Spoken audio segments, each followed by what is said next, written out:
Oyez, oyez, on est content de savoir à nos côtés comme tous les soirs à partir de 18h30. Bonsoir Kevin Aubin.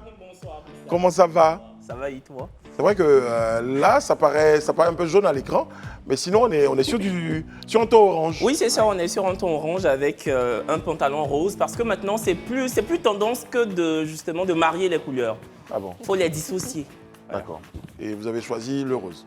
Exactement. Très bien. Isabelle Vauvert est avec nous ce soir. Bonsoir Isabelle, comment ça va? Salut Brice. Magnifique comme tous les Salut soirs. à tous. Bravo, on est content de vous avoir à nos côtés. Ça fait c'est un vrai longtemps les bonheur. petits pas de danse, hein, d'Isabelle. Ouais, je parle pas, pardon. Isabelle, vous pouvez expliquer à Rihanna le principe de la salutation? De la chaise, De la surtout. salutation surtout. Alors la salutation, le principe voudrait que, Daouda, je vous laisse cette mission. Rihanna, tant qu'on n'a pas encore dit ton nom, tu ne dois pas parler parce que, voilà. C'est moi qui t'avais expliqué ça hier. Oui, donc je passe Voilà, la balle. c'est ça. Merci, Bonsoir Brice. Daouda, comment ça va? Je Ça vous ai va donné très votre bien. revanche. Hein. Ah, franchement, Ouais, j'attendais ça.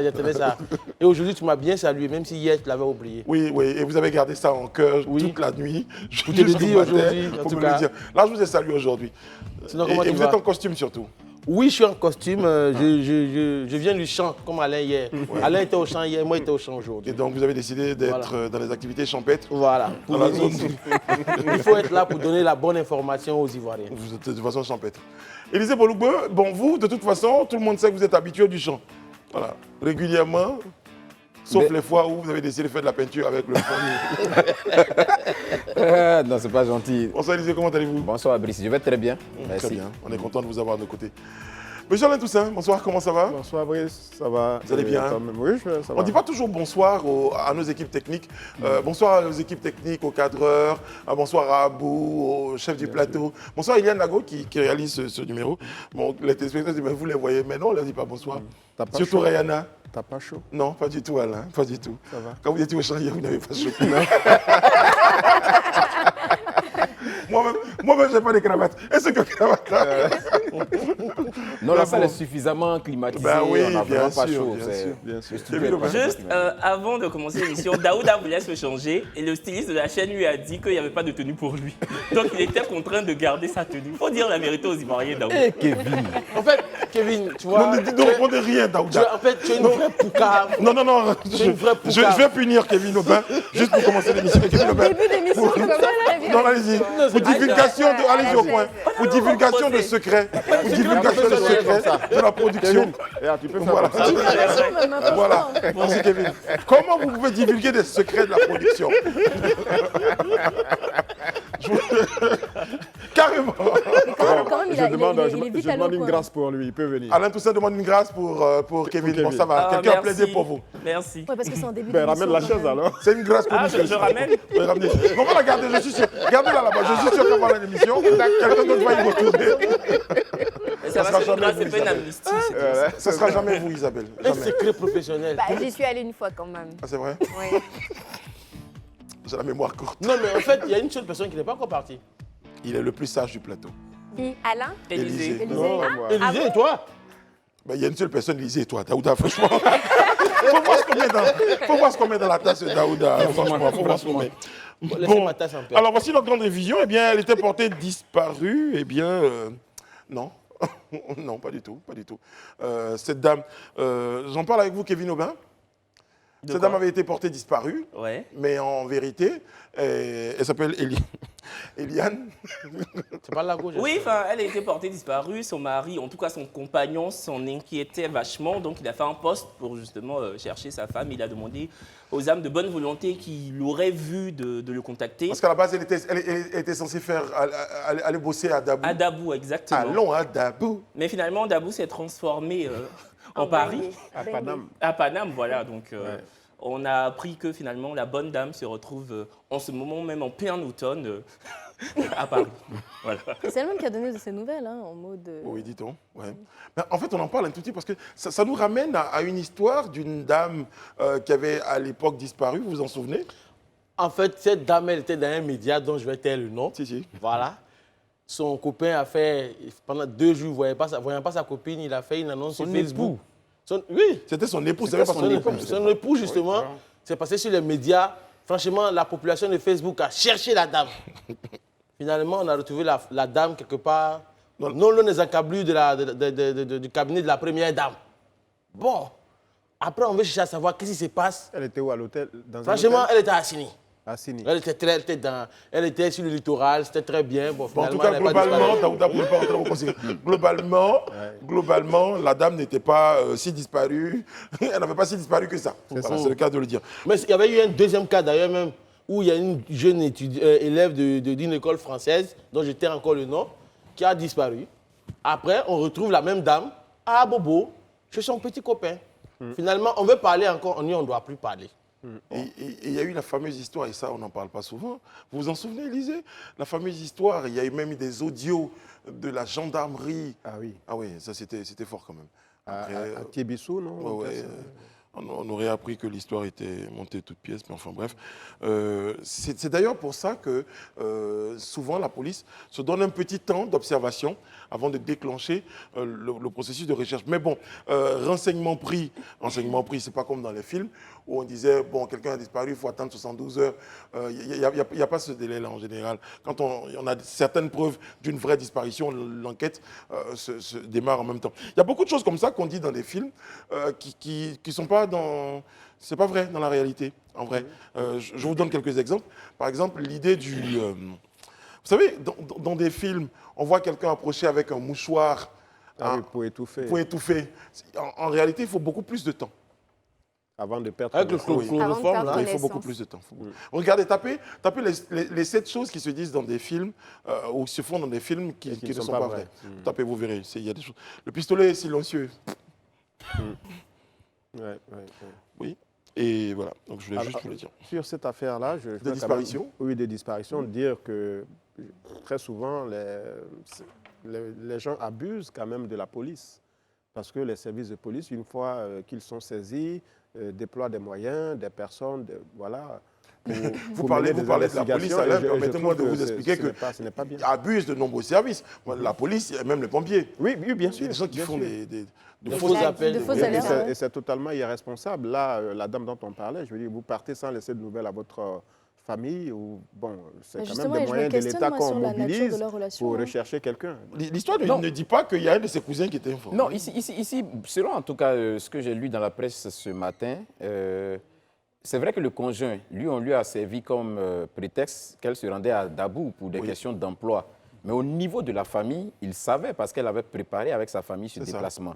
Après, effectivement, comme vous l'avez dit, quand la police est mise à mener ses investigations, la police a eu cette information et la police a retrouvé, comme vous l'avez dit, on a déployé des moyens de l'État alors que la famille, elle savait bel et bien où se trouvait leur fille. Je pense que là aussi, il va falloir, comme vous le disiez tout à l'heure, il faut faire un peu Il preuve faut de punir responsabilité. même, Faire preuve d'un peu de responsabilité. C'est ça. C'est vrai que l'époux, on peut le comprendre, lui, il ne savait pas, donc il lance la lettre. Mais ceux qui savaient, ils auraient pu, séance tenante, dire non, qu'elle est partie et puis on arrête. Mais là, la police a dû déployer des moyens, mener ses investigations pendant du temps et finalement se rendre compte que la famille avait planifié tout ce déplacement avec la concernée. Donc là aussi, il faut que les citoyens soient un peu plus responsables. Sur Et ces ça dessert situations. totalement les vrais disparus. Tu vois ce que je veux c'est dire? sûr. Il y a de vraies personnes qui sont disparues, qui ont besoin justement d'être retrouvées, qu'on les aide et qu'on les recherche. Et quand justement on égrène comme ça des cas, finalement la police peut se dire, bon écoute, c'est encore un énième cas d'une femme qui finalement est allée en Thaïlande. Mais tu sais que Live TV, justement, il y a une dame qui a retrouvé son enfant. On termine là-dessus. Voilà, grâce à un reportage de Live TV, l'enfant était autiste. J'ai suivi les retrouvailles de l'enfant avec sa famille. C'était très beau. Donc souvent, quand vous demandez l'aide des gens, il ne faudrait pas qu'après ce soit un canular, quoi, en fait. Bien sûr, c'est ça. Voilà. Bon, les amis, une bonne nouvelle. Bon, enfin, je dirais comme ça. Hein. Pas encore de retour à l'entraînement. C'est Sébastien Haller qu'on a aperçu il y a quelques jours sur un terrain, donc sur le terrain de l'Ajax d'Amsterdam, son précédent club, la ville où il suit actuellement son traitement contre le cancer. J'ai envie de le dire malheureusement, et je vais même le dire. On retrouve un Sébastien Haller donc à l'entraînement, sans les cheveux. Vous comprenez pourquoi? Oui. À cause du traitement. Mais écoutez, c'est une bonne nouvelle. Oui. Voilà, et il fait surtout preuve de résilience, on l'a vu, hein, lors de ses récentes sorties publiques. Un garçon courageux. C'est ça. En tout cas, on lui souhaite de rejoindre rapidement les éléphants quand le moment sera venu. Mais là, Rappelons- déjà, il s'entraîne avec son C'est ancien ça. club. Donc il a été opéré en juillet dernier Oui. d'une tumeur aux gonades. C'est ça. Vous savez, je pense que c'est ça aussi la responsabilité d'être une personnalité publique. Finalement, on se retrouve avec quelqu'un qui est sûrement adulé par des milliers de personnes, qui peut-être aussi traverse ces périodes notamment de cancer. Et on sait combien est-ce que ça peut être, j'ai envie de dire, pesant. Mentalement pour des personnes qui ont le cancer et qui suivent ces traitements-là, notamment la chimiothérapie. Et moi, je n'ai jamais, depuis qu'on en parle, depuis que je vois ça sur les réseaux sociaux, je n'ai jamais vu une photo où il ne sourit pas. Il a un sourire qui est vraiment, montre en tout cas Très d'une certaine, communicatif. oui, d'une C'est ça. certaine force d'esprit même. Et donc, moi, je pense que c'est un beau message quand même qu'il C'est envoie un- pour c'est les un sourire personnes qui donne aussi d'espoir. qui souffrent du cancer. C'est beaucoup d'espoir, C'est ça. effectivement. Vous avez parlé de résilience, on parle d'espoir à travers donc cette attitude-là de Sébastien Haller. On lui souhaitera encore un prompt rétablissement. Voilà, et puis force à Et l'éléphant. une bonne reprise. Il est très surtout. digne en tout cas. Ouais. Ouais. Il a fait preuve d'une dignité extraordinaire tout le long de son parcours, enfin en tout cas de sa maladie. Et il a su, en tout cas moi, ce que je retiens de ce joueur-là, c'est qu'il a su en très peu de temps conquérir le cœur des Ivoiriens, alors qu'il y en a plein qui n'y sont jamais arrivés. Je ne citerai pas de nom, mais bon, ils se reconnaîtront. Ah, il a réussi à conquérir le cœur de nombreux Ivoiriens à travers ses performances. Oui, en très ça. peu de temps.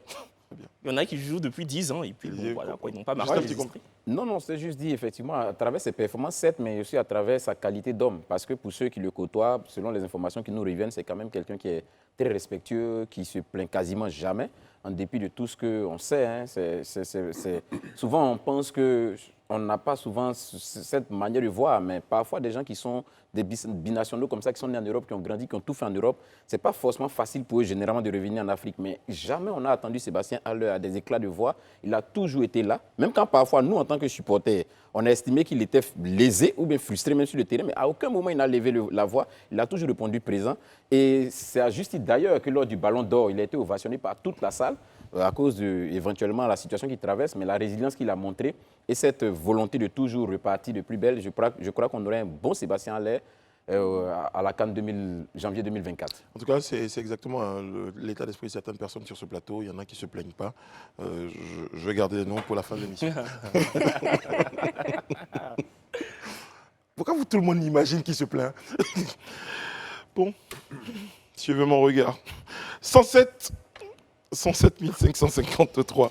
Eh bien, c'est notre chiffre du jour. Ça correspond à quoi? Eh bien, le nombre de candidats qui ont postulé donc pour les 384 concours lancés par la fonction publique selon la session 2022 pour 10 876 postes à pourvoir. Messieurs, commentaires. Ben, pour moi, c'est une très bonne chose, hein, sincèrement. C'est une très bonne chose dans la mesure où, pour moi, c'est la justice sociale qui est en train de s'exprimer. Parce que quand on passe un concours de la fonction publique, que tu sois riche, pauvre, blanc, noir ou rose, c'est un concours. Et quand vous postulez, ça veut dire qu'à ce niveau-là, sincèrement, ça veut dire que c'est le meilleur qui aura droit à cette place. La deuxième chose, c'est que ce chiffre évoque quoi pour moi? Ça évoque quelque chose de très, très, très important dans la mesure où, quand je vois ce chiffre, je me rends compte que nombreux sont les Ivoiriens aujourd'hui qui veulent se mettre au service de l'État, qui veulent être des serviteurs de l'État et de leurs semblables, en fait. Sincèrement, moi, ça me fait plaisir. Voilà. Je promets que ce point de vue-là n'est pas partagé par... Nombreux sont ceux qui ont envie de se mettre au service de l'État. Vous partagez Bon, le point. ils sont nombreux, les chiffres le montrent. Très bien, ça va. C'est qu'ils sont les Oui, chiffres. 107 000 inscrits. Après, pour Ils une ont envie de fois. se mettre au service de l'État, ils ont envie de subvenir à leurs besoins. Non, mais moi, je veux revenir sur la polémique. Il y en a qui ont dit 107 000 inscrits pour que 10 000 postes à pourvoir, c'est très peu. Mais bon, on parle d'accès à la fonction publique, quoi. On ne parle pas d'accès à un stade de foot ou un centre de loisirs. Voilà, je pense que 10 000 postes, ce n'est pas négligeable non plus. Et ce n'est pas 10 000 postes chaque 5 ans. C'est 10 000 postes, je pense, chaque année. Ouais. Voilà, donc c'est déjà conséquent. Et si l'État limitait le nombre d'inscrits à la fonction publique, on serait les premiers à agonir, à dire non, mais l'État ne donne On va pas donner la chance à tout le monde. Là, il y a 107 000 personnes qui se sont inscrites. Bah écoutez, les meilleurs l'emporteront. Exactement. Oui, surtout il y a de l'engouement parce qu'on voit toutes les réformes qui sont entreprises par la ministre Anne Oloto avec les salaires qui ont augmenté, etc.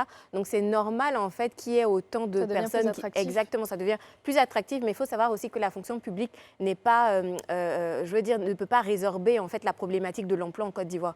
Donc il faudrait qu'on arrive en fait à changer de mindset en se disant on ne va pas aller à la fonction publique, mais on va plutôt aller vers l'entrepreneuriat ou alors des emplois salariés. Donc voilà. Oui. Et je pense, bon là on parle de la fonction publique ordinaire, mais il y a un autre terrain, c'est la fonction publique territoriale, où très souvent, les emplois sont, comme on dit, distribués à la tête du client selon les relations qu'on a avec tel ou tel acteur politique. Donc, c'est certainement là aussi qu'il faudra redéfinir peut-être un vrai statut. Je pense qu'il y avait un projet. Bon, faudra regarder. Mais là encore, c'est un vivier de centaines, voire même de milliers d'emplois parce qu'il faut structurer, donner les moyens à ces prolongements de Comment l'État. vous dites fonction publique territoriale? Territorial, c'est-à-dire par exemple pour travailler, travailler dans les conseils généraux, travailler dans les mairies, etc., etc. À l'intérieur du pays. Voilà, c'est ça. Ce sont des statuts, non, même à Abidjan aussi. Même à Abidjan. Ce sont des statuts particuliers. Voilà, logiquement. Je crois qu'il y a un projet, ou en tout cas une proposition concernant le statut. Voilà. Non, moi je vais suis chercher. contente. Moi je suis contente quand je vois ce gap parce que je me dis plus on a de personnes et mieux on a de profils à évaluer et mieux peut se faire le tri. Je pense que la fonction publique aujourd'hui fait face à certaines complexités qui sont décriées par tout le monde. Donc si on peut avoir l'opportunité de mieux trier, de prendre les meilleurs, de sélectionner les meilleurs, après effectivement, comme Isabelle le dit, il faut penser à une reconversion déjà mentalement. De ce qu'on veut faire, parce que c'est vrai que la fonction publique, ça devient tout de suite une aise pour certaines personnes. On se dit, bon, on va galérer 3-4 ans le temps de passer les concours. Quand on a passé les concours, on est bien, on a des salaires qui tombent tous les mois, on tombe dans une certaine morosité, dans une certaine routine. Voilà, c'est la garantie de l'emploi, mais bon, il n'y a pas que ça qui guide une vie. Il n'y a pas que ça. Très bien. Kevin voulait dire quelque chose. Non, enfin, tu parles de morosité, il y en a qui sont en fonction publique et puis qui sont se heureux, sentent bien durant 30 ans. Hein, oui, mais ils s'y sentent bien parce que c'est une certaine sécurité, une certaine garantie. Après, qu'est-ce qu'ils font de leur journée ? C'est ça le truc, parce que ils travaillent, il n'y a pas de problème, on est d'accord qu'ils travaillent, mais de toute façon, vous êtes bien mignon de toutes dire les deux, ça. On a même- eu des débats ici où on disait que les gens étaient des corrompus, que les gens ne foutaient rien, Mais on pas rentre dans des tous, tu bureaux peux pas- de la... Non, pas tous, je suis d'accord, Justement, c'est il y a cette- des brebis cette nuance-là, galeuses. justement, Non, qui non, voulait je suis d'accord, il y a des brebis galeuses, mais pour le coup, il y en a beaucoup. Oui. Et on parlait même de renouveler, pourquoi pas, la génération de la fonction publique, sinon de prévoir des formations continues qui peuvent redynamiser justement les ressources humaines. Oui, mais D'ailleurs, dans c'est tous les prévu. cas, le service de l'État, c'est un sacerdoce. C'est une vocation. On veut se mettre c'est au ça. service des autres.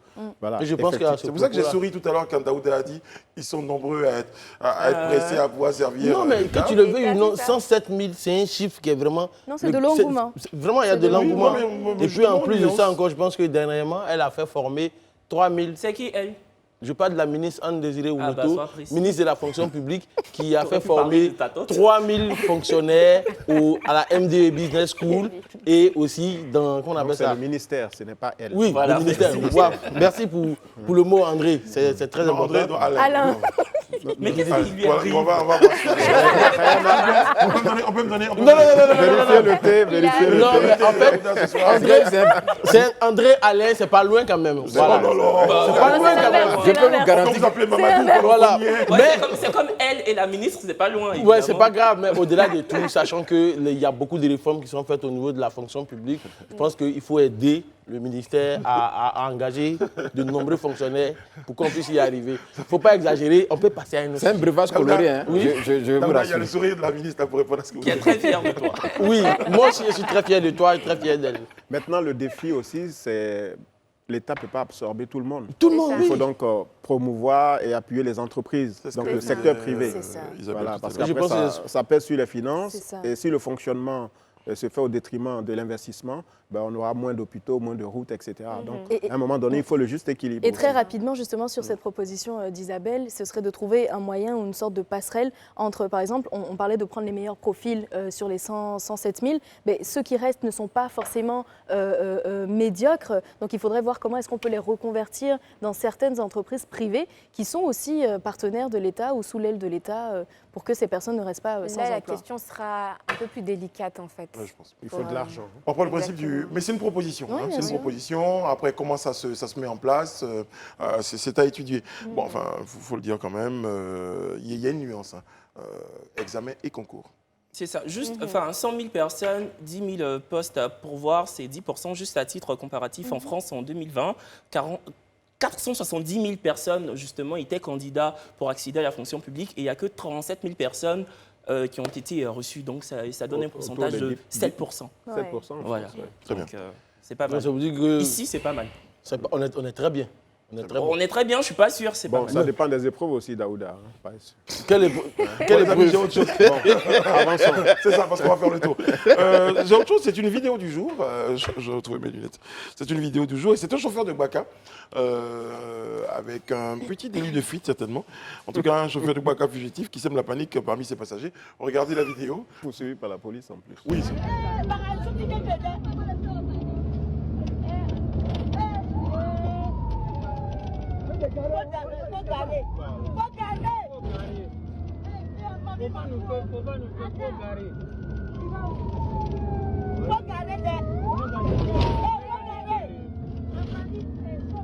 Chauffeur, faut t'arrêter. Chauffeur, oui. Mais il n'a pas garé. Hé, maman, faut t'asseoir. T'es tombé. Tu as fait quoi? Tu es tombé.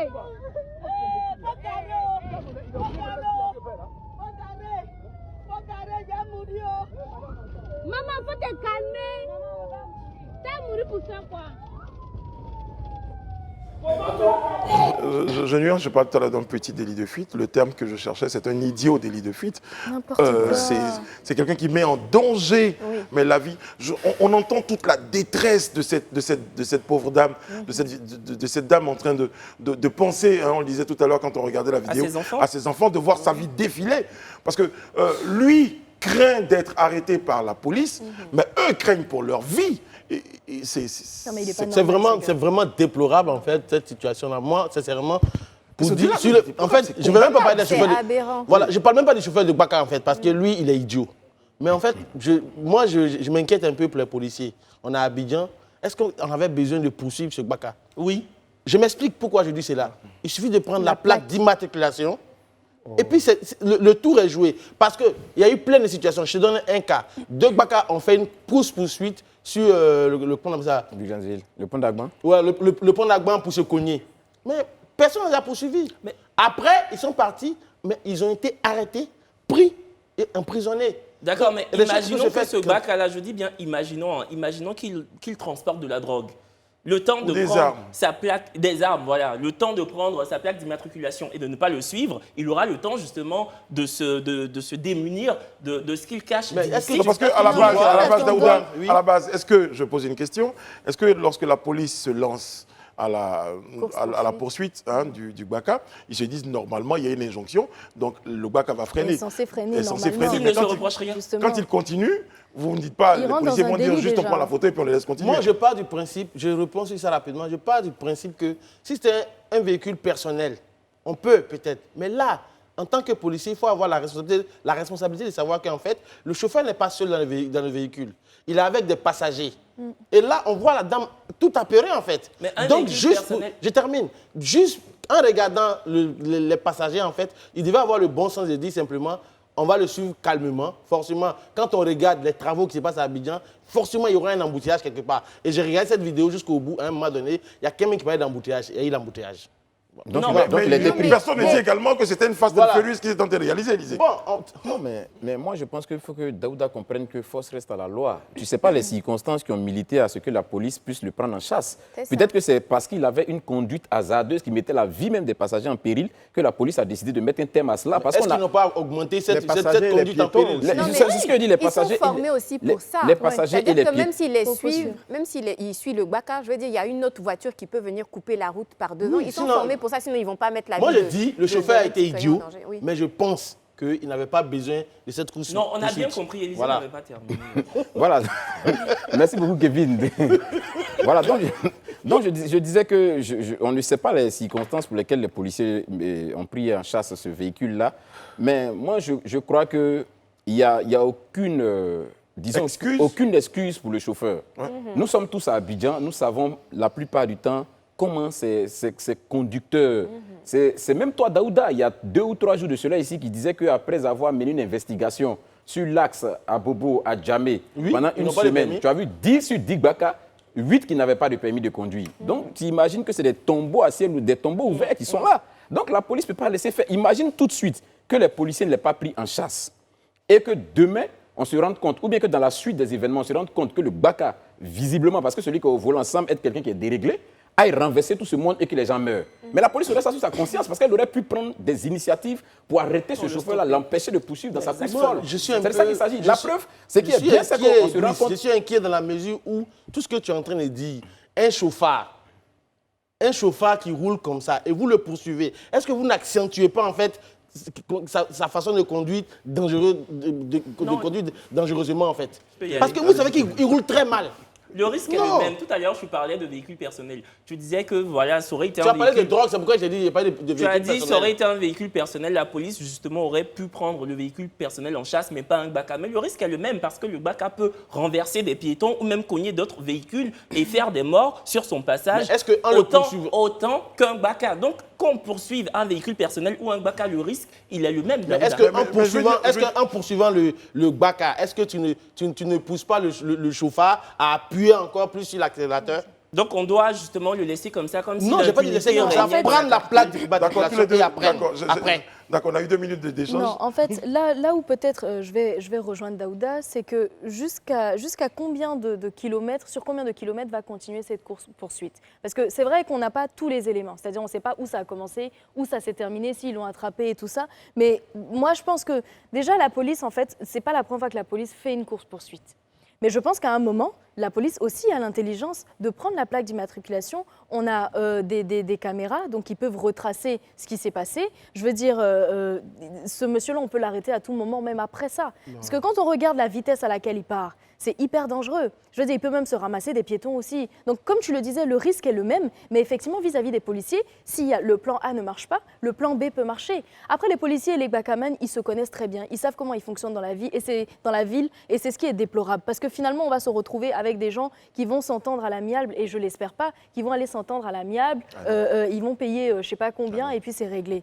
Je ne suis pas sûr que ça se passe toujours mais comme ça. J'espère. Alain ? Écoutez, je trouve ces images-là déplorables. Et c'est effectivement un vrai danger. Mais il faudrait peut-être que les autorités se concertent avec les syndicats de transporteurs. On en a assez des chauffeurs de taxis, des BACA, chauffeurs de BACA et autres, qui font vraiment preuve indisciplinés, qui font preuve d'incivisme, qui provoquent régulièrement la mort.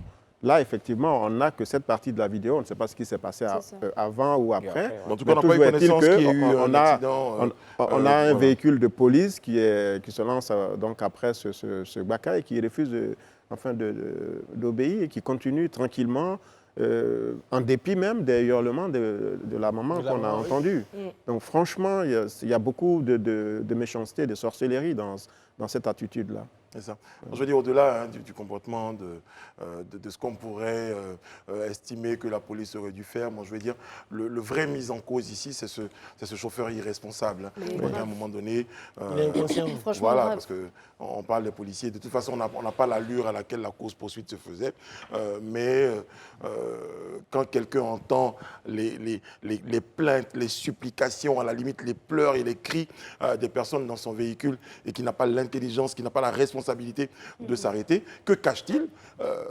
Pourquoi? En tout cas, c'est l'occasion de se poser toutes ces questions. Mais fort heureusement, comme je disais, on n'a pas d'informations selon lesquelles cette situation aurait entraîné de grands dégâts. Dieu merci. Est-ce qu'il a été arrêté, Daouda? Vous avez vu toute la vidéo? On ne sait pas. Moi, on est allé au bout. Je pense qu'il y avait un embouteillage, mais il ne sait pas s'il a été arrêté ou pas. Je suppose que s'il y a eu cette course-poursuite-là qui n'est pas arrêtée, ça fait qu'on fasse notre émission. Il faut aller quand même. Ils ont fait ça quand même, si ce n'est pas pour l'arrêter. Mais non, je pense qu'il a été arrêté. Je pense. En tout cas, j'espère, je prie qu'il soit on espère tous en tout cas. Voilà, pour sortir j'espère qu'il y a une suite et que ça ne reste pas cet individu. Avec vous, on va se renseigner auprès de la police. On aurait dû le faire avant. Élisée Bolougueux, avec vous, dans Vie de la Nation, ce soir, il est question de programme national de stage, d'apprentissage et de reconversion. Oui, exactement. Ce soir, nous allons parler dans le cadre de la rubrique Vie de la Nation, du programme national de stage, d'apprentissage et de reconversion. Ce programme, il a été lancé le lundi dernier par le Premier ministre. On a suivi quelques bouts de son témoignage lorsque... On a suivi la vidéo avant-hier ici où il rendait le témoignage de son parcours jusqu'à ce qu'il devienne Premier ministre. De quoi s'agit-il? En fait, c'est un programme mis en place par le gouvernement et porté par le ministère de la Promotion, de la Jeunesse, de l'Insertion professionnelle et du service civique. J'y arrive.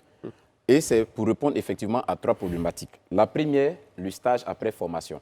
Nous sommes nombreux ici Kevin le disait tout à l'heure, avant qu'on ne démarre le plateau, il a ses frères qui ont fini les études. Et qui ont voilà, ses oncles qui ont fini les études et qui veulent s'insérer. Donc ce programme-là, dans un premier temps, il a pour vocation de répondre à la problématique du stage après formation. La deuxième problématique, comment réinsérer les déscolarisés dans le tissu socio-professionnel, ce qui n'est pas toujours évident. Et la troisième problématique, mettre à niveau les compétences prétendues afin de les rendre plus compétitifs sur le marché de l'emploi. Donc, le premier volet de ce programme, comme on l'a dit, c'est le programme de mise en stage. Il comporte 2 axes principaux. Le stage de pré-emploi, c'est un stage de qualification professionnelle au sein d'une entreprise ou d'une administration destiné aux diplômés de l'enseignement général, technique ou professionnel. Ce stage, il dure généralement autour de 6 mois. Il est renouvelable une seule fois. À côté de ce stage-là, il y a le stage école. C'est un stage qui permet à un jeune admissible à un diplôme de l'enseignement général, technique ou professionnel de valider le diplôme. Et donc, ce stage-là a une durée de 3 mois.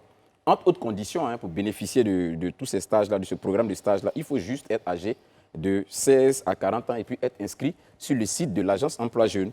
Le deuxième volet de ce programme, c'est le programme d'apprentissage. Ce programme d'apprentissage, c'est un dispositif de formation visant à renforcer les capacités productives des jeunes déscolarisés ou à faible qualification. Vous avez envie de vous convaincre vous-même. Ouais. C'est important, voilà. Et à faciliter l'insertion, comme je le disais, professionnelle de ces jeunes-là dans le tissu économique. Le programme comprend donc une formation pratique en entreprise qui prend 75% du temps et les 25% du temps sont des formations théoriques. Les conditions pour bénéficier, c'est pareil que l'autre, être âgé de 16 à 40 ans et s'inscrit aussi sur le site de l'Agence Emploi Jeunes. En troisième, nous avons, pour le troisième volet, le programme de reconversion. Le programme de reconversion ou de requalification, comme son nom l'indique, consiste en des formations de courte durée initiées par l'Agence Emploi Jeunes pour améliorer l'employabilité des jeunes. Elles permettent donc d'adapter les profils des demandeurs aux besoins des entreprises. Ce dispositif comporte aussi 2 volets, une formation théorique et un stage pratique. Il faut être aussi âgé de 16 à 40 ans de nationalité ivoirienne et être inscrit sur le site de l'Agence Emploi Jeunes. Donc, comme vous l'aurez bien constaté, le gouvernement, dans sa politique de permettre de donner surtout la chance à tous les jeunes, pour rappel, déjà, on a 77% de notre population qui est constituée de jeunes, environ moins de 35 ans. Donc, on a un grand vivier vraiment de jeunes. Et pour beaucoup, malheureusement, selon les dernières statistiques qui ont été faites, quand pour 100% d'élèves qui commencent le cycle primaire, 2% terminent l'étude supérieure, le cycle supérieur, 2%. C'est-à-dire que quand 100 personnes commencent le primaire, il y a 2 qui finissent les études supérieures. Donc vous voyez que la marge est très grande. En tout temps, il y a des déperditions. Et l'État a donc voulu mettre à profit vraiment ce vivier de jeunes-là pour les rendre vraiment compétitifs, leur permettre d'avoir quand même une possibilité de se réinsérer dans le tissu social. Voilà. Donc ce programme a donc un but d'insertion et de permettre à ces jeunes-là de pouvoir s'insérer dans le tissu professionnel et avoir une vie meilleure. Alors, vous avez une question ?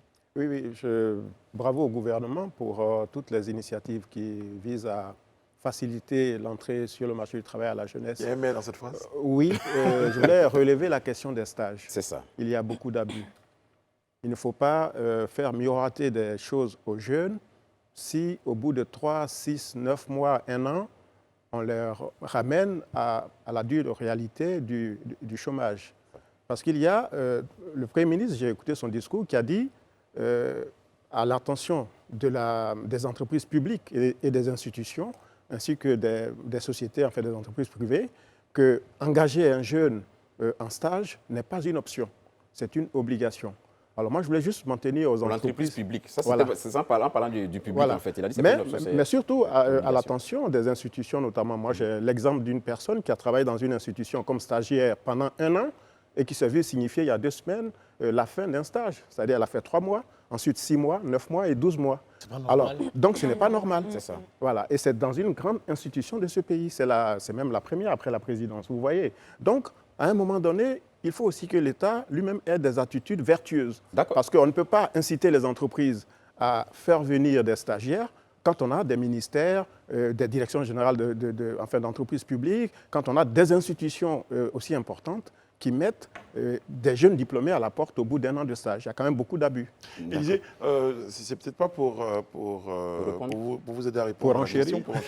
Pour enchérir, il faut le faire comme ça. Est-ce qu'il n'y a pas également une question de nombre? Parce que quand Alain évoque la situation, est-ce que ce n'est pas un peu le nombre de demandeurs qui autorise certains établissements à procéder à cette forme de rotation? Mais c'est justement pour répondre pour résoudre ce problème que l'État a pensé à mettre en place ce qu'il a appelé l'Agence Emploi Jeunes. Parce qu'au moins, l'agence d'emploi jeune, il suffit de postuler. Vous venez vous postuler, vous mettez votre CV.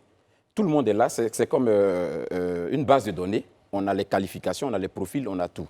Et l'État, dans son partenariat, effectivement, avec le secteur privé, et même dans sa responsabilité en tant qu'État public, secteur public, essaie de trouver des ouvertures, des opportunités. Et au regard du profil de la personne qui fait partie de la base de données, on essaie de l'affecter. C'est dans une perspective de pouvoir embaucher ces personnes. L'État même est allé plus loin à prendre un certain nombre de dispositions. Ou même aujourd'hui, quand vous prenez l'annexe fiscale est faite de telle sorte que quand vous embauchez quelqu'un, un jeune, sur vos taxes et vos impôts, il y a une réduction. Un certain nombre de jeunes que vous embauchez dans votre entreprise, vous donnez la preuve effectivement que vous l'avez fait, il y a une réduction sur les impôts. Des mesures incitatives. Mesures incitatives. Donc il y a une volonté véritablement de permettre quand même à l'État et au privé, au secteur privé, vraiment mettre dans la main de pouvoir voir dans quelle mesure résorber ça. Le secteur privé a toujours posé la problématique de la compétence. C'est surtout ça. Ils ont dit que ce n'est pas qu'ils ne veulent pas engager. Mais eux, c'est des privés. Donc, ils veulent quelqu'un qui soit en mesure vraiment de pouvoir produire. Et c'est ce que le gouvernement a compris, d'où la création de cette initiative qu'on a appelée l'école de la deuxième chance. Permettre de mettre à niveau les jeunes, de leur donner cette compétence-là, cette vocation, cette connaissance-là qui leur permet d'être rentables sur le marché de l'emploi. Donc, c'est dans cette perspective. Pour qu'on comprenne bien le point de vue d'Alain, vous aurez souhaité qu'après le stage de 3 mois, 6 mois, 9 mois, que la personne soit engagée. Oui, parce qu'en fait, il y a beaucoup d'institutions, beaucoup d'entreprises privées qui utilisent les stagiaires en lieu et place d'emploi durable, soit en CDI, c'est-à-dire en emploi à durée, ou en DDD. Et donc, on fait tourner des stagiaires. Bon, que des entreprises privées qui ont souvent des difficultés le fassent, je peux le comprendre. Mais quand l'État lui-même, qui doit donner l'exemple, qui doit se montrer vertueux à ces institutions qui rentrent dans ce système, parce qu'il y a quelques années, on parlait de stages photocopie ou stages café. Aujourd'hui, les stagiaires sont des jeunes employés outillés, qui savent faire. Donc, du coup, on les remplace.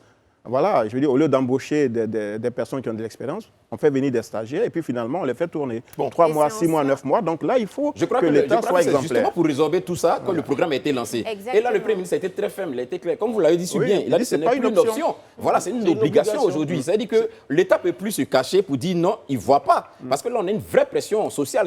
Si rien n'est fait, d'ici quelques années, ça serait un boomerang en fait. Donc l'État en est conscient et donc il prend les devants. L'idée de la réduction des impôts, c'est valable pour les entreprises privées aussi, c'est ça? C'est les entreprises privées, c'est dans l'annexe fiscale. C'est des mesures incitatives dans l'annexe fiscale. Très bien. En tout cas, j'aimerais bien quand même que les impôts passent nous voir ici, pour voir combien il y a de jeunes quand même bien sûr employés dans ce oui, je crois que j'en parle parce que c'est très important ici, au niveau de la FTV. Je vous dis, les 99% du personnel est jeune. C'est ça. Près de 230 employés. Et puis, quand même, personnel féminin autour de 40%.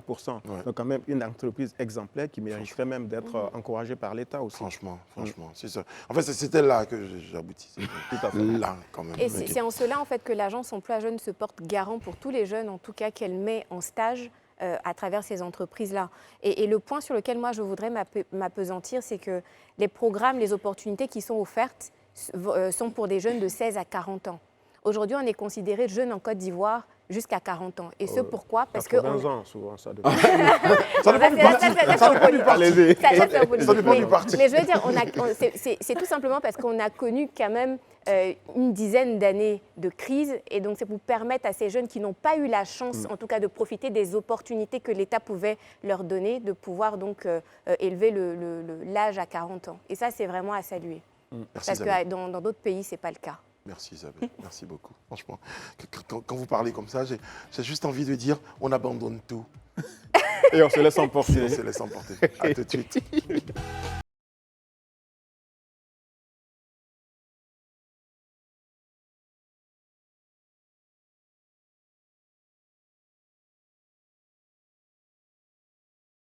C'est ce que je constate. Ouais, c'est ça, c'est un petit cadeau pour vous, Isabelle. Merci. Bon, ça va. Donc quand Isabelle est là, en fait, quand on met la musique, tout le monde regarde Isabelle, plus personne danse. Non, mais c'est notre ambassadeur de la danse. Elle a le décalage. Parce qu'on a vu les prouesses techniques d'Alain Toussaint. On a eu mal. On a vu Rihanna assis se sauver ici, devant l'appel du grand Méoué. Elle s'est sauvée, tout le monde l'a vu. Daouda a gigoté devant les caméras. Élisée Boloubo nous a promis des pas de danse qui, malheureusement, pour les questions de voirie entre Pogba et ici, ne sont jamais arrivés. Non, mais t'es pas sérieux. Bon, Isabelle, franchement, Mais et Kevin, exceptionnellement... c'est vrai. Est-ce qu'on peut remettre la musique Enfin, si, quand même, à la demande générale du public. Elle a le des flow, elle a le téléspectateurs. flow. Isabelle, Elle a le juste flow. assise, faites-moi un petit flow, histoire de nous... Non, mais pourquoi quand ça, elle peut se lever? Ouais, Elle peut se lever, ça ne gêne pas. Elle peut se lever. Lève-toi, lève-toi, lève-toi. Reste assise. Je vois quand tout le monde te regarde comme ça, c'est quelque chose quand même.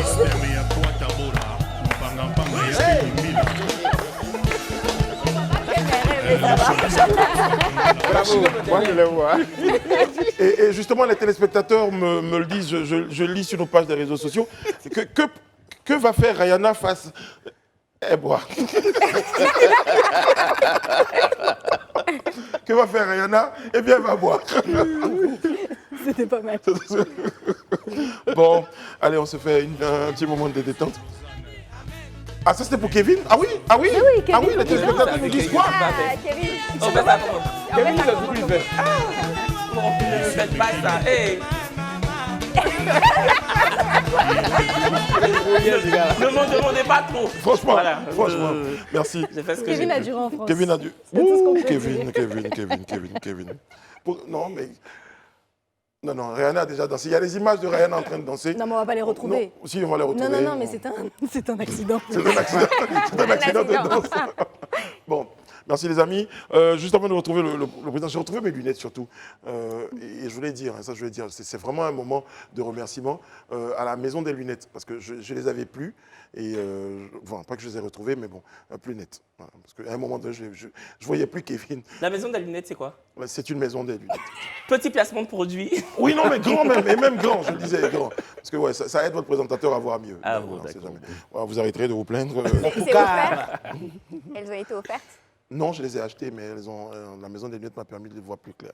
Ah. Ouais, merci. Et si vous avez des lunettes, T'as pas été rappelez-les-moi. payé pour le placement de produit? Non, je n'ai pas été payé. Pour le placement de produits, je vous promets, je n'ai pas été payé. Ça aurait dû Alors, un peu on me moins. signale que la chaîne, le service commercial de la chaîne me promet 120 000 francs sur mon salaire en moins. On va faire la pub sur le plateau. Bon, je vais voir l'état de mon salaire pour dire la chemise a été offerte, les chaussures. Je vais faire la pub de tout le monde.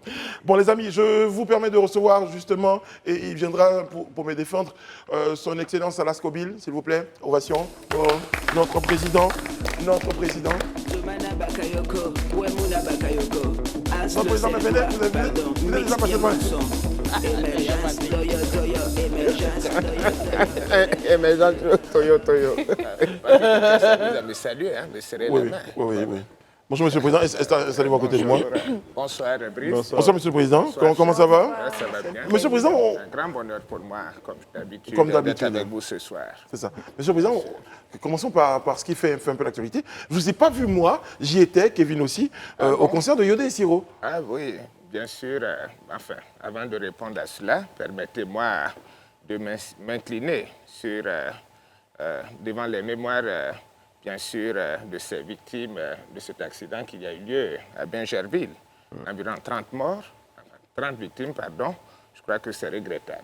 Et bien évidemment, j'ai donné des instructions fermes pour que 14 000 francs soient décaissés dès la semaine prochaine. 14 000 francs. 14 000. Oui, bien sûr, en appui, bien sûr, à ce qui a déjà été fait.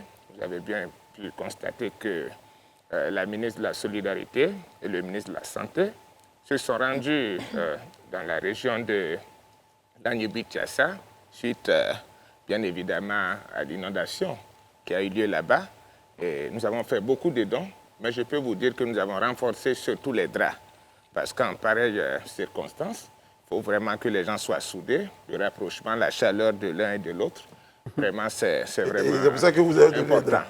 Assez de draps, près de 3200 draps, voilà, pour les permettre de mieux se réchauffer. J'avoue qu'il y a et des d'être moments, plus proches. les gens ne comprennent Voilà. pas vraiment ce que vous faites. Voilà. Vous êtes le Eh bien, président. pour revenir à ce que vous disiez, voyez-vous, j'envisageais aller au concert, mais j'étais à l'entraînement. À l'entraînement. Ah, bien sûr, Vous entraînez à quoi, Monsieur le Ah Président? ben, je suis un grand dribbleur, enfin, un grand sportif. Voilà, c'est ma langue qui a Dribbleur, glissé, oui, c'est ça. pardonnez-moi. Garincha. Je suis un grand Un sportif. vrai dromadaire. Et donc, bien sûr, écoutez, je ne vais pas être content si vous répétez ce Et donc, justement, ce concert, on ne vous a pas vu, Monsieur le Président? Oui, bien sûr. Il y a eu un incident, enfin, incident ou pas, mais en tout cas, la toile a évoqué la question de la non-salutation. Ah ben, écoutez, ce n'est pas une première. Voyez-vous, moi-même, j'ai vécu cette situation plusieurs fois. Ah bon? Parce que là, moi, je suis à la 92e fois que je prends un prêt. Je ne vais pas citer les institutions, mais je prends beaucoup de prêts. Et je vous assure que la dernière fois, quand j'allais demander le prêt, ils ont refusé de me saluer dans l'institution financière. Monsieur le Président, quand vous prenez 92 ça, fois quand c'est même un vraiment prêt, courant. tout au long de votre carrière, Et vous je étiez sais. au FMI et tout Oh, ça, bah, mais vous prenez écoutez, toujours. Donc, moi, je vous dis que je suis seulement à la 92e fois que je demande un Seulement, prêt. ouais. Seulement, à la 92e fois. Le pauvre Assalfo. Je sais ce qu'il a ressenti. Voilà. Voilà. Et Non, mais lui, il dit ça va, il est, Ah ben, il est zen. bien sûr, il est bien éduqué. Peut-être que Laurent n'avait pas encore mangé aussi. Il y a tout ça. Non, après, on a eu des explications et justement, on va en parler au cours de cette émission. Parce qu'on a eu un communiqué qui expliquait, en tout cas, qui tentait d'expliquer la situation. On aura l'occasion d'en parler au cours de cette émission. Mais bon, là, on a compris que 92 fois demander un prêt. Bien sûr, Même le bien président a des problèmes. Ah ben écoutez, comme tout le monde d'ailleurs. Et voilà, je crois qu'il y a un d'entre vous qui a essayé de m'appeler, je crois hier ou aujourd'hui, je ne sais plus. Oui, c'est Mon Élysée. protocole à mon téléphone. Non, c'était moi. Ah, c'était Alain Yves. Ah ben voilà, Alain. J'ai fait un WhatsApp. Ah ben d'accord. Et il m'a ghosté. Un président, vous m'avez Ah ben, ghosté. d'accord, je vais vous vous avez répondre. lu Je vais vous et vous répondre. n'avez pas répondu. Ah ben, je devais être occupé. On t'a mis, Monsieur le Président, avec une question dont on parlait sur le plateau, Oui. la question de l'emploi jeune. Et Élisée Boulougou en parlait sur ce plateau. C'est une Ça vous question tient à très cœur? importante pour moi. Voyez-vous, j'ai décidé d'accélérer les mécanismes pour permettre à nos jeunes d'accéder à l'emploi.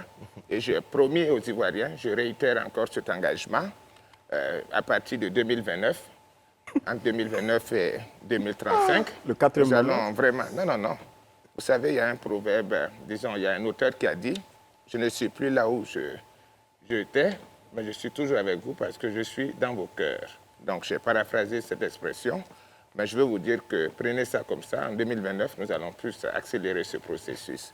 Voilà. Monsieur le Président, ça nous fait peur. Ça m'a Cette fait date, vraiment cette date plaisir nous fait un d'être peu peur avec quand vous. même. Voilà. Merci beaucoup. Voyez-vous, monsieur. les sujets étaient très sensibles et malgré cela, j'ai tenu à venir. Alors, donc, allez, on se voit demain Merci, à Président. 10h. Voilà. Très bien. OK. Au palais? Alors, bien sûr. On bien y- sûr. on y sera. Allez. Alain sera accompagné. On y sera tous. On y En sera tout tous. cas, je ne vais pas serrer la main de celui qui l'accompagnera. Sur ce, voilà. Bravo, monsieur Grand le merci. Président. Merci et beaucoup. voilà.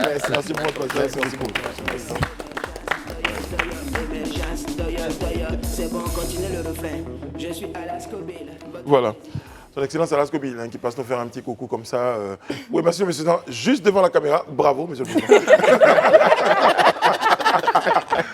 Vous pouvez tout vous permettre, vous êtes le président. C'est tout. Voilà. On va vous critiquer, mais bon, ça va. C'est le PR. Je le sentais venir, le président. Bon, on va avec la question de notre grande actu. Cette question de la grande actu évoque le point sur les visas pour l'étranger. Donc un véritable parcours de combattants globalement pour les Africains. On sait qu'en ce moment, on va regarder d'ailleurs à ce propos une vidéo donc, du ministre sénégalais des Affaires étrangères. Non, c'est pas un ministre des Affaires. Bon, en tout cas, une vidéo. Tian Nyang. Ouais. On me signale que c'est la vidéo de Tion Nyang. On va regarder la un vidéo conseiller. et on va surtout évoquer surtout les propos de monsieur. Regardons la vidéo, on va revenir.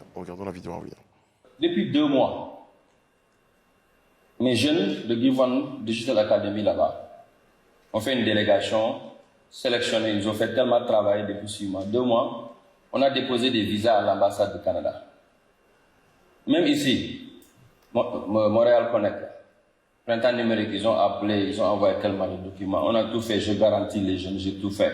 Avec les billets d'avion, tout ce qu'ils ont besoin, compte bancaire, j'ai tout mis.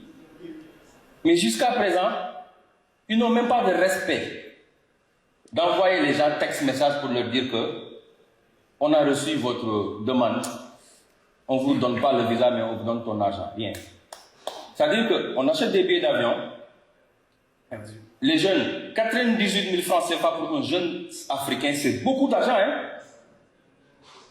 Et l'ambassade de France et l'ambassade du Canada, États-Unis, tous les ambassades là, ce qu'ils sont en train de faire en Afrique, c'est de l'arnaque pure et dure. Et c'est du suspect. C'est-à-dire, ce que je disais du disparity. Imagine, vous êtes Canadien. Vous venez en Afrique, au Sénégal, vous n'avez pas besoin de visa, personne ne vous pose aucune question. Ce n'est pas votre faute, c'est la faute de nos leaders. Mais c'est pour vous expliquer cette disparité qui se passe. Hier, j'ai amené 30 jeunes personnes de partout dans le monde à la Maison Blanche pour 2 jours de conférence. Et sur une délégation qui est venue de la France. Vidéo de Tian Yang, ancien conseiller donc, de Barack Obama, l'ancien président américain Barack Obama, qui s'exprimait sur la question des visas. Alors j'évoquais un peu plus tôt l'intervention donc, du ministre ou du ministère des Affaires étrangères du Sénégal en rapport avec donc, une situation qui court en ce moment, dont on parle sur les réseaux sociaux. C'est la délivrance des visas pour les Émirats Arabes Unis. Certains ont estimé les informations évoquaient que c'est des visas donc, en provenance des pays ou pour des pays africains seraient donc suspendus. Eh bien, le ministère des Affaires étrangères donc, du Sénégal, lui, par contre, estime que il n'en est rien. Le Sénégal a toujours la possibilité de se rendre à Dubaï selon les conditions fixées par les autorités de Dubaï. On évoque globalement la situation des visas à travers donc, cette grande actu. Déjà, revenons sur le point, Élysée, évoqué par Tian Yang, c'est la complication du processus, la difficulté. Tian Yang évoque un cri de cœur de la jeunesse africaine et même, je dis, certains Africains devant le traitement qu'il leur a infligé quand il s'agit d'obtenir un visa pour aller en Occident. Là, il évoque une situation totalement claire. Il a une conférence là, vous allez voir qu'il y a beaucoup de places vides dans la conférence, justement parce que ces places-là devaient être occupées par des jeunes Africains, mais qui ont tous refusé le visa pour une conférence au Canada, alors qu'il avait mis à la disposition de ces ambassades-là toutes les preuves de ce que ces jeunes-là venaient pour une conférence et repartis. Il avait même donné les comptes bancaires, tout ce qu'il fallait, même les billets d'avion. Il avait tout envoyé. Mais ces jeunes-là se sont vus refuser purement et simplement le visa. Plus d'une trentaine de jeunes Africains. Et donc, c'est contre ça qu'il s'insurge. Et il dit que ce n'est pas normal qu'on refuse des visas aux jeunes Africains et que, par exemple, des jeunes occidentaux qui, eux, décident de venir à Abidjan, je prends un exemple simple, ils se lèvent juste, ils prennent le billet d'avion et puis ils sont à Abidjan, sans qu'on ne leur pose aucune réserve. Ils trouvent que ce n'est pas normal. Et surtout que lui, quand même, on est en train de parler de Tian Yang, pour ceux qui ne le savent pas, il a été conseiller de Barack Obama, il a mené une campagne aux États-Unis, c'est quand même un nom qui compte. Lui, Tian Yang, encore, ne peut pas être une garantie pour que des gens viennent dans un pays occidental. Ça devient un peu compliqué. Donc, il se dit, arrivé à un certain moment, qu'il y a une certaine injustice qui mérite d'être réparée. Mais au-delà de ça, je vais aller un peu au-delà de Tian Yang. Oui, mais allez-y, parce que les autres... Ok, d'accord. Hier, par exemple, j'ai assisté à une rencontre du patronat francophone, des présidents des patronats francophones, de l'Alliance des présidents des patronats francophones. Et M. Bézieux, Geoffroy Bézieux, qui est le président du MEDEF, oui, qui est le président du MEDEF, c'est-à-dire le patronat français, qui est donc le président de cette alliance-là, lui-même le disait. Il dit que dans leurs travaux prévus aujourd'hui à Abidjan, il y avait la question des visas qui était à l'ordre du jour. Parce que ça encore, lui, il estime, lui qui est français, il estime que la France devait faire des efforts dans ce sens-là. Ça veut dire qu'il y a même des patrons d'entreprises africaines, c'est-à-dire qu'ils sont des multimillionnaires, des milliardaires reconnus qui se voient refuser le visa pour aller juste à des conférences. Ce n'est pas normal. Il y a quelque chose quand même qui mérite d'être fait à ce niveau. Élysée, oui, c'est vrai que la réciprocité en termes de délivrance de visa n'est pas de mise. Et moi, c'est ce qui me dérange. Quand un Africain demande un visa long séjour, même court séjour pour l'Occident, on lui exige une panoplie de documents. La liste est tellement longue qu'elle en devient dissuasif, en fait. Voilà, c'est totalement dissuasif. Ouais. Et en revanche, quand un Européen demande un visa ivoirien, par exemple, parce que nous sommes en Côte d'Ivoire, à peine s'il se rend à l'ambassade de la Côte d'Ivoire implantée dans son pays. Moi, j'ai vu des amis français à moi qui sont justement, qui ont eu comme ça, qui ont été pris d'envie de venir en Côte d'Ivoire. C'est-à-dire, ils ont rempli 2-3 documents, ils ont scanné 2-3 documents sur leur ordinateur et puis le visa a été délivré, je pense, une semaine plus tard. Ils ne se sont même pas rendus à l'ambassade de Côte d'Ivoire. Pour vous dire à quel point c'est facile pour un occidental de venir ici, quoi. Chose qui n'est pas le cas. Par contre, quand je dis ça, je ne suis pas en train de pointer du doigt l'Europe. Chaque pays a le droit d'imposer les règles d'entrée sur son territoire. C'est son droit le plus absolu, mais... Voilà, moi, je pense qu'il faudrait une réciprocité infaillible. L'Europe a une politique de visa assez rude. Il faudrait que l'Afrique ait aussi cette même politique-là. Voilà. Bon, moi, je comprends votre position, sincèrement, mais je vais nuancer le propos. Pourquoi? Parce que vous parlez de garantie. Tu parles de garantie de Tian. Je prononce mal, mais il y a des pays même qui ont été des garanties pour des sportifs. Mais arrivé dans certains pays, au dernier jeu de la francophonie de Nice, on a vu des équipes de foot, des sportifs disparaître clairement, en fait. Donc, souvent, ils ont leur politique migratoire que je pense qu'il faut pouvoir respecter aussi. Comme tu le dis, et je suis d'accord avec toi, il faut que nous aussi, on ait une politique migratoire à notre niveau. Tant qu'on ne le fera pas, tant qu'on ne fera pas respecter cette réciprocité, on va y franchement, ça ne va pas aller va pas avancer en fait, quoi. Quand vous parlez Voilà. de réciprocité, est-ce qu'on peut évoquer également, quand on regarde le volume des flux migratoires dans l'un ou dans l'autre des sens, est-ce que ce n'est pas un peu ce qui joue dans la mentalité des personnes qui estiment qu'aujourd'hui, il y a beaucoup plus de personnes dans le sens de l'Afrique vers l'Europe qui vont, entre guillemets, pousser chercher, plutôt que dans le sens contraire? Oui, C'est un fait, vas-y. Mais c'est un fait, mais ça n'empêche pas que la réciprocité doit être de mise. C'est un fait, voilà. Ok. Allez-y, Isabelle. Alors, en tout cas, moi, je m'inscris pleinement dans la vision de Tion Nyang, qui, au passage, que je salue, parce qu'il est un de mes mentors. Il faut savoir, en fait, qu'il y a un énorme engouement des Africains vers l'Occident, parce qu'on a toujours idéalisé, en fait, l'Occident, on l'a toujours vu comme un Eldorado. Donc, c'est normal qu'en Occident, ils puissent mettre, en fait, des politiques d'immigration qui sont assez rudes. Et en Afrique, on n'a pas forcément cette même réciprocité-là. Exactement, on regarde du flux important. Et ce que Daouda disait à juste titre, c'est qu'une fois qu'il y a certains Africains qui vont en Occident, ils disparaissent dans la nature. C'est-à-dire que s'ils vont pour un visa court séjour, ils se retrouvent après à essayer de chercher des papiers pour rester, pour y vivre. Donc, à un moment donné, il faut aussi qu'on essaie de changer de mindset et qu'on apprenne à aimer en fait nos pays. Mais non, il y a aussi la problématique du fait qu'une fois que l'Occident, ils arrivent en fait à atteindre le quota de personnes qui entrent dans leur pays, c'est normal en fait qu'ils refusent en tout cas le visa à certaines personnes, peu importe la raison pour laquelle les personnes veulent venir sur le territoire. Très bien. Alain, avant... Oui, avant allez-y, Anna, Élisée. Je vais après. Je peux? Ok. D'accord. Je comprends bien ce que Élisée dit, ce que Isabelle et... Il se parle à lui-même, c'est formidable. Et Daouda disent. Bon, ça va, ça arrive exceptionnellement. Ça arrive exceptionnellement. Mais là, c'est assez lunaire quand même. Non, ça arrive exceptionnellement. Monsieur Bolougo, ça arrive exceptionnellement. Je vous pardonne, monsieur Bolougo. Comparé à Alain et André, d'accord. Merci. C'est pas comme les autres.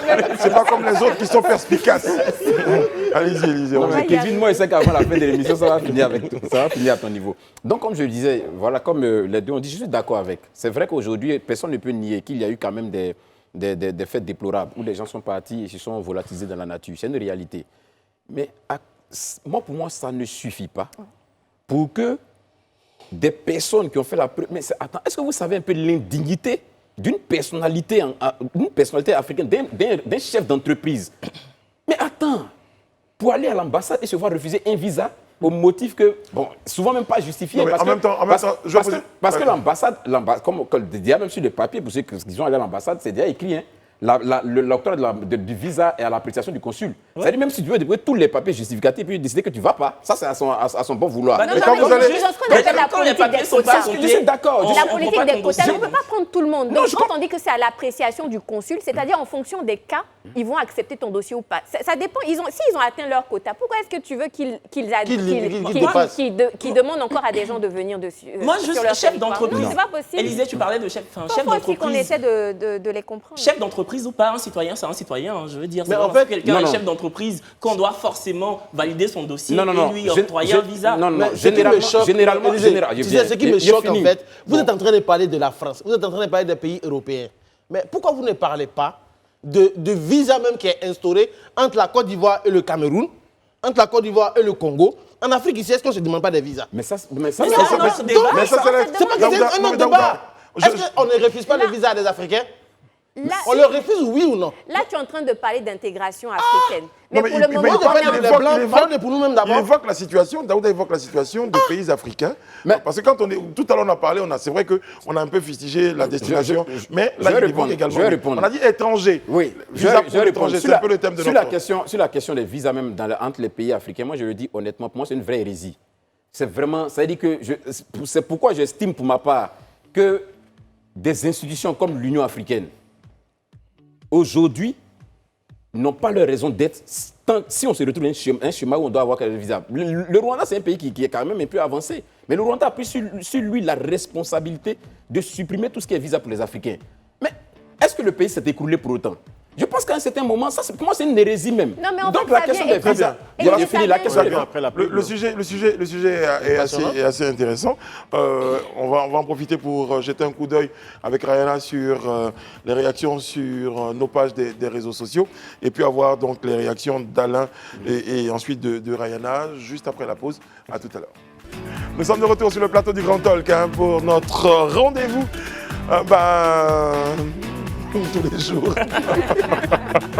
Non, parce que je m'apprête à dire notre rendez-vous quotidien d'informations, d'actualité, de bonne humeur. Hein. Et puis on espère que vous êtes très nombreux chez vous à la maison, à nous regarder. Nous, on prend beaucoup de plaisir à préparer et à présenter cette émission. Rayana ici va nous partager déjà quelques réactions de nos amis internautes qui sont très nombreux sur nos pages des réseaux sociaux. Dites-nous par exemple ce que nous disent certains internautes, Rayana. Alors, une première réaction, c'est Loscott Vortex, Très si bien. je prononce bien, qui dit « Encore félicitations, encore, pour l'ambiance sur le plateau et grand merci à toute l'équipe, tellement géniale que je vous considère comme faisant partie de ma famille. Oui, c'est mignon, c'est mignon. Je trouve ça vraiment populaire. On peut l'acclamer. Coup de cœur. Hein, c'est ça. Et en réaction... Le joli coup de cœur d'Isabelle n'a pas Ouais. été vu hein, quand même. Oui. Ah, bon. Non, j'ai trouvé ça trop mignon. Et en réaction Oui, donc c'est venu sur après. le sujet, en réaction sur le sujet qui était abordé avant la pub, on a Titi Elohim qui propose tout simplement de développer nos propres pays afin que ce problème puisse se résoudre naturellement. Il estime en fait qu'en développant, en misant sur le développement de nos pays, le bras de fer en fait finalement va s'équilibrer tout seul. Très bien. Ok. On parlait de quotas, on parlait avant la pub, hein, pour ceux qui nous rejoignent maintenant, on parlait de la question des visas. Certains estimaient que, Élisée Bologbé en l'occurrence, estimait être indigné donc, par le fait que ces pays-là s'octroient le droit. C'est ça, vous avez dit, Élisée? Non, je reprends rapidement ce que j'ai dit. Il y avait deux choses. La première chose, j'ai estimé, par exemple, que l'établissement des visas entre les pays africains, pour moi, c'est une hérésie. Ça ne devait même pas exister. Maintenant, concernant les États africains et les États occidentaux, j'estime que c'est leur droit le plus absolu de décider qui vient sur leur territoire. Mais il faut qu'ils fassent attention, ou du moins, il faut qu'ils puissent regarder quand même le profil des gens qui viennent et puis ce pourquoi les gens viennent. Tout le monde ne va pas forcément... Mais justement, parce qu'on a Daouda envie de évoquait. rester. Bon, Les alors, gens- on va étudier le profil. On a vu le profil, par exemple, d'une équipe de rugby. Donc, voici des personnes qui viennent à une compétition, qui viennent avec l'aval d'un ministère. Le Donc, quitus de l'État. Le quitus de l'État. Donc, ces personnes-là qui, l'État leur donne la garantie selon laquelle c'est des gens qui viennent pour une compétition qui retourneront. Et ces personnes ont disparu. Moi, mais j'ai pas eu besoin d'avoir la garantie de l'État de Côte d'Ivoire. Je me suis levé seul, je suis parti en France, je suis revenu. Oui. Je suis revenu. Oui, mais, Voilà. mais quand vous estimez qu'il y a des personnes, il y a des personnalités. C'est pourquoi il dit on regarde le profil et on regarde ce pourquoi les gens vont. Il y a un certain nombre de paramètres qu'il faut regarder. On ne peut pas juste se baser sur le fait que peut-être une équipe de sportifs ait disparu pour qu'on puisse quand même... Mais justement, ils ne se sont pas basés sur cette équipe de sportifs qui a disparu pour vous donner votre visa. Mais ils ont fait sur le beaucoup plateau, on a tous eu le visa pour partir en Europe. Ils ont fait des analyses pendant longtemps et je pense qu'ils ont étudié les dossiers où des gens prennent des visas étudiants, des visas touristes et quand ils arrivent, ils disparaissent. Alain? Ou bien l'étudiant devient Oui. josseur de Nama qui n'est pas là-bas. C'est bien compris. c'est bien compris. Ah, tiens. Alain, vous disiez? Oui, tout à l'heure, Isabelle évoquait la question des quotas et autres. Je pense que c'est un faux problème. Et puis, pour répondre à notre téléspectateur, se développer, oui, certes, mais on ne peut pas vivre en autarcie. Le vrai problème, c'est un problème de discrimination dont souffrent les Africains. Parce que quand vous allez en Europe, il ne vous échappera pas qu'il y a quand même des Asiatiques, d'autres qui arrivent d'ailleurs, des Américains, des Sud-Américains et autres, auxquels parfois, comme on dit, on ne fait... On déroule le tapis. Voilà, on déroule le tapis et on ne fait aucune difficulté. Ce qu'il faut comprendre, Voilà. Alain, par votre propos, est-ce qu'aujourd'hui, quand un Chinois quitte la Chine ou quitte Pékin pour venir à Paris, est-ce qu'il a besoin d'un visa?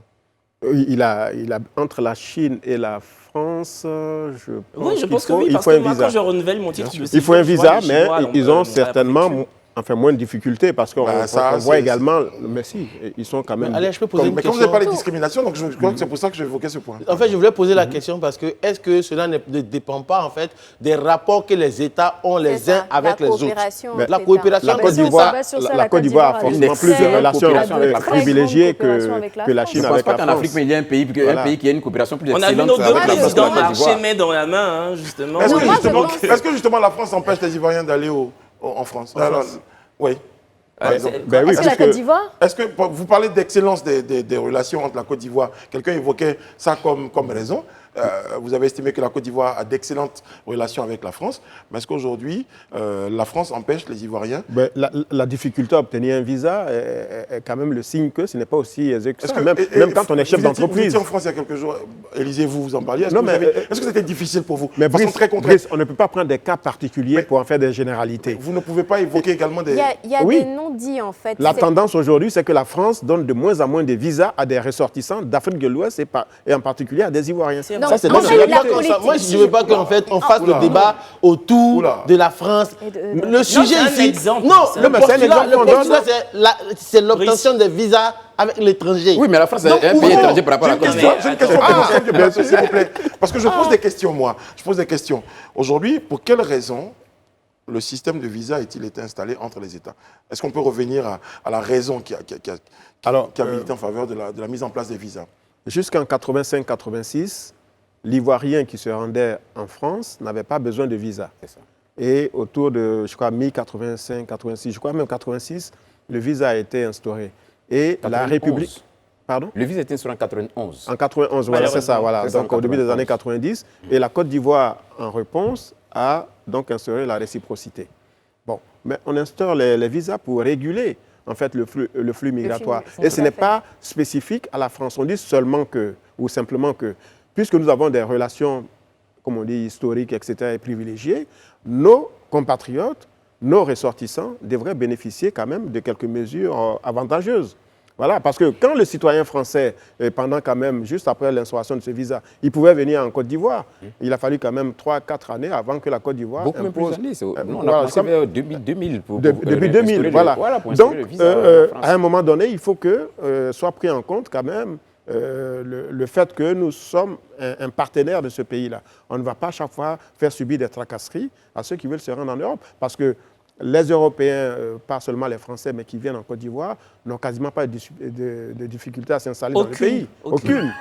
Voilà. Moi, je pense que rien que le fait qu'on soit en train de mener ce débat et qu'on évoque tous ces arguments montre qu'il y a une réelle faille dans le système, dans cette manière de resserrer les conditions d'accès au pays. Le visa, d'accord, mais que...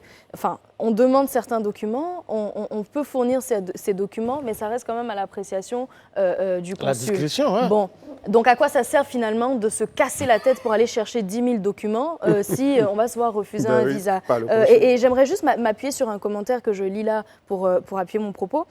C'est Armand Blais qui dit « À l'époque, on m'a refusé le visa étudiant à 4 reprises pour ensuite me l'accorder. Je suis allée en France, j'ai fait un master en Bourgogne et je suis revenue. Voilà. Bon, quand on regarde des cas comme ça, vous me parlez des cas de gens qui ont calé là-bas et tout, mais en même temps, il y a des gens aussi qui vont en France pour faire de vraies choses et revenir ici. Je veux dire, on est sur tellement de subjectivité que finalement, cette manière de resserrer les conditions d'avoir le visa, de mystifier le visa, ça en devient ridicule parce que ça n'a pas pour autant empêché les différents flux migratoires, ça n'a pas pour autant fait diminuer le nombre de personnes qui prennent la barque et qui descendent en Italie. Il faut aussi dire qu'il y a des gens qui partent en France, qui obtiennent un visa, qui partent en France, qui s'insèrent, qui travaillent, qui payent des impôts là-bas. En fait, c'est ça. Donc, voilà. Et je veux dire, comme ceux qui viennent de France aussi, quand ils viennent, ils viennent créer des entreprises aussi ici. On parle de la réciprocité. Tu parlais par exemple des taux de personnes qui viennent en Côte d'Ivoire. Mais je veux dire, même si on se met à resserrer nos conditions d'accès, ça ne va pas forcément nous favoriser. Et même la France, ça ne va pas être favorable pour elle.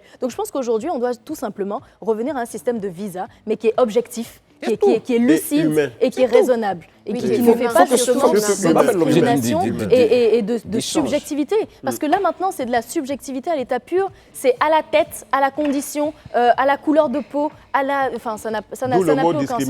Ça n'a plus aucun sens. Ce soir, Monsieur Bois, André, sans langue de bois, a un invité, comme tous les jeudis. Je retrouve l'invité, c'est Jean-Michel Amankou. Il est député PDCI, ancien candidat à la présidence de l'Assemblée nationale de Côte d'Ivoire. Nous, on vous retrouve demain à partir de 18h30 pour un autre grand talk. À tout à l'heure.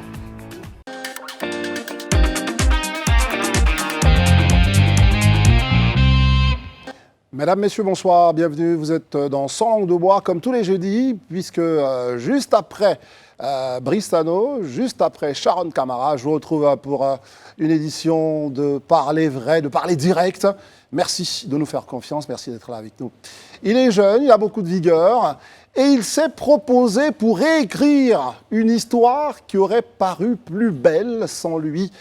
Lui, c'est le député de la Nation, député PDCI, Jean-Michel Amankou, qui s'est présenté donc à la présidence de l'Assemblée nationale, là où tous les partis politiques s'étaient rangés autour du président Adama Bictogo. Aujourd'hui, nous l'avons sur ce plateau pour que nous échangions avec lui, que nous parlions justement, lui aussi, de son regard sur la Côte d'Ivoire. Bonjour, monsieur le député. Bonjour. Merci d'être avec nous. Voilà. J'ai dit tout à l'heure que vous vouliez réécrire la belle histoire qui était construite par l'ensemble de la classe politique lors de l'élection d'Adama Bictogo. Ça vous paraît juste de dire ça, hein? Bon, je dirais que oui, ouais. Juste, d'autant plus que j'avais une volonté de contribuer à ma manière à la consolidation de notre jeune démocratie. J'avais des aspirations à porter à la tribune. Et au regard de tout ce que vous savez, nous avons connu des moments difficiles en Côte d'Ivoire. Ouais. Et vous saviez très bien que Henri Konan Bédié a toujours eu une aspiration pour ce peuple-là. Et j'avais une volonté farouche de porter ces aspirations à la tribune. Et l'occasion m'était donnée. Et je pense bien que, humblement, j'ai pu contribuer à la consolidation de notre jeune démocratie, puisque tous les attributs de la démocratie étaient en place, il y avait les urnes, etc., etc.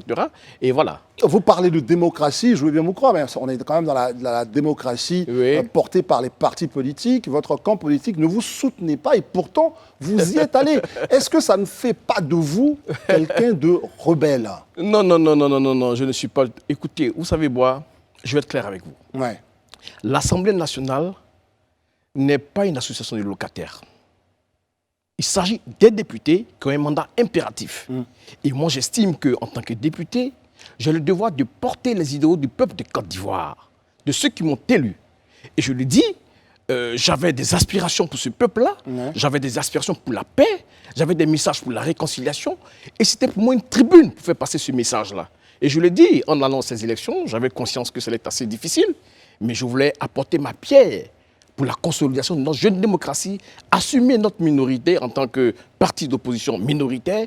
Et c'est en cela que vous préservez l'image de marque de votre parti et vous préservez bien évidemment l'image de marque de votre président de parti qui, évidemment, est un grand démocrate. Moi, j'ai du mal à vous comprendre. Vous voulez préserver l'image de marque d'un parti qui ne vous soutient pas, qui vous déconseille d'y aller et pourtant vous vous êtes dit, moi, c'est moi, je suis un peu un trublion. Non, pas du tout. Vous ne pouvez pas le dire ainsi. Moi, je considère que c'est un groupe d'individus. Ce n'est pas le parti. La preuve, j'avais le soutien de l'ensemble des militants du PDC-RDA qui ont voulu tout simplement que nous puissions assumer notre minorité. Vous voulez faire le parti contre, la direction du parti contre les militants, c'est ce que vous voulez jouer? Non, non, non, pas du tout, pas du tout. Je dis bien un groupe d'individus.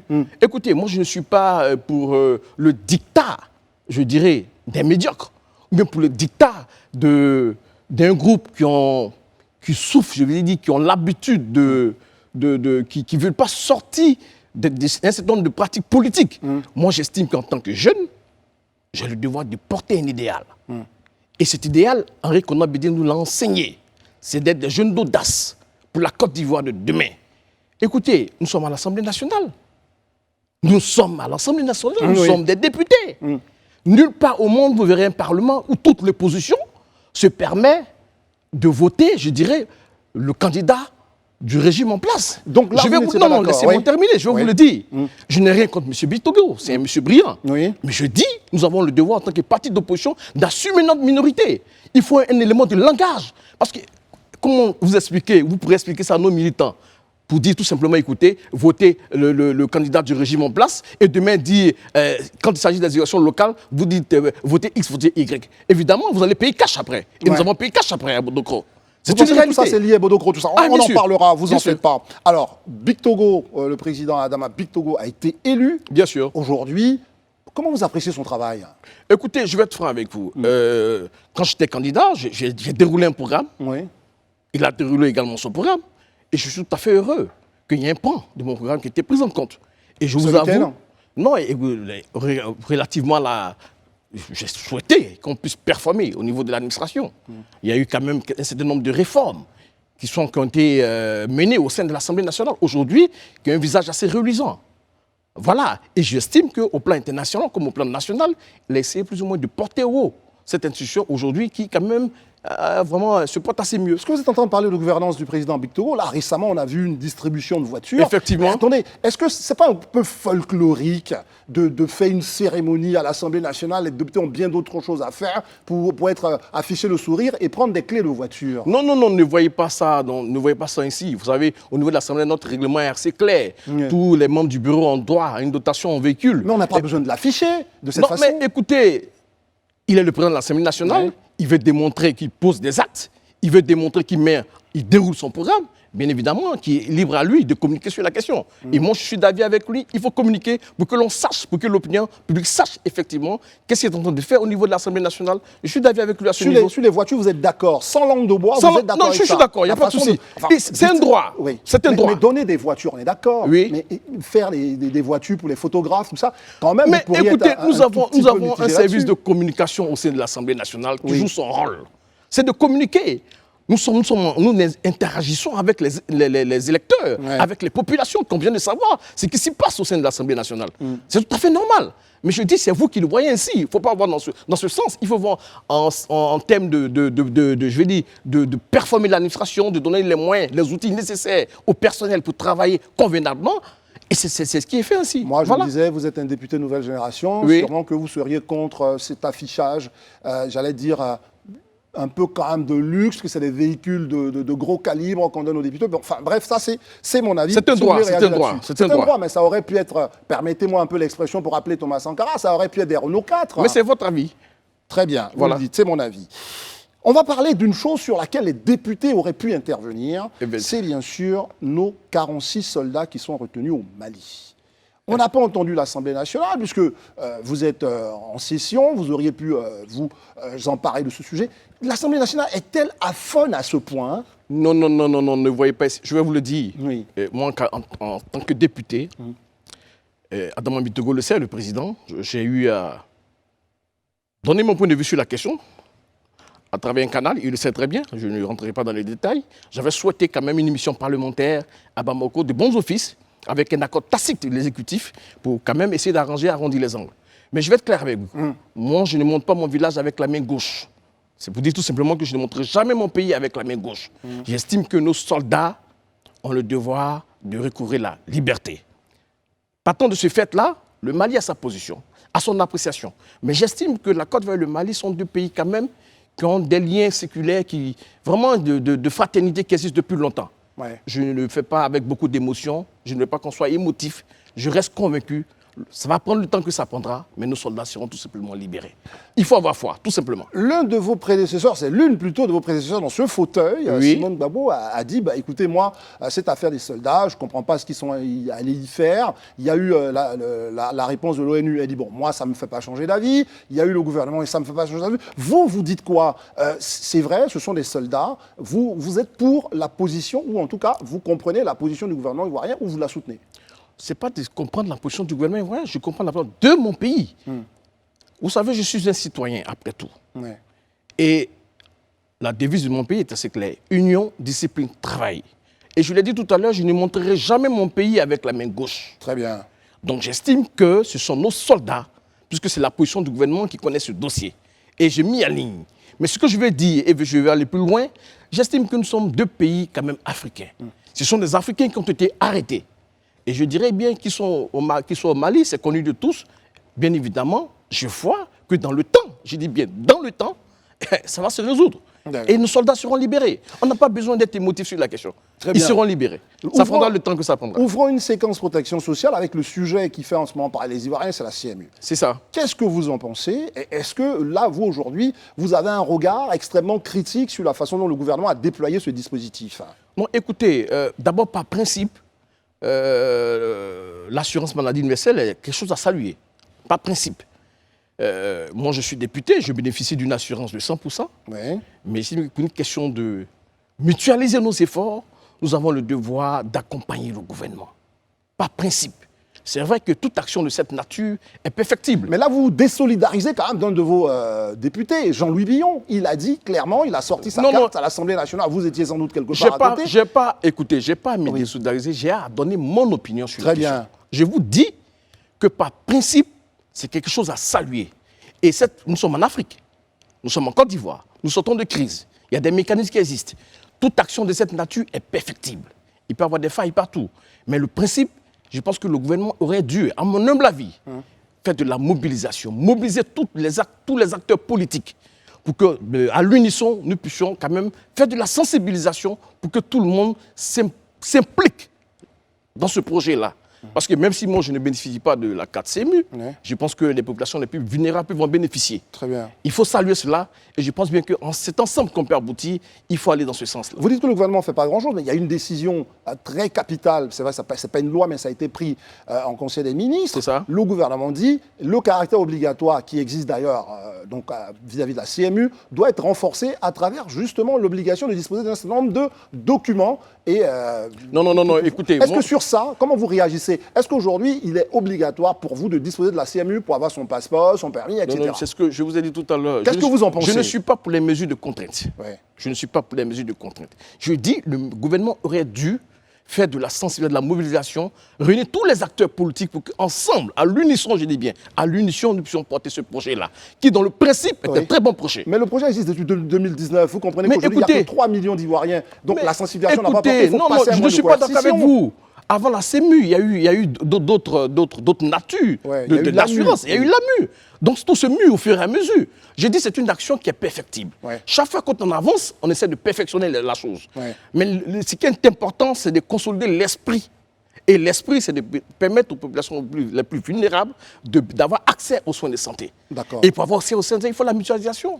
Voilà. Très bien, on a compris en tout cas votre point de vue là-dessus. Rentrons dans une séquence un peu plus politique, un peu plus dure. C'est la candidature de Jean-Louis Billon. Il est jeune, mais enfin, il fera un peu comme vous. C'est-à-dire qu'il va sans doute se présenter, que le PDCI soit d'accord ou pas. Ah bon? Ah ben, c'est une question. C'est aussi un commentaire. Non, écoutez, d'abord, Jean-Louis Billon, c'est une connaissance à moi. Je considère que c'est pratiquement le seul élu de l'opposition au Nord. Il a ses qualités. C'est un très bon profil pour le PDCI RDA. Mais je dis, il n'est pas le seul.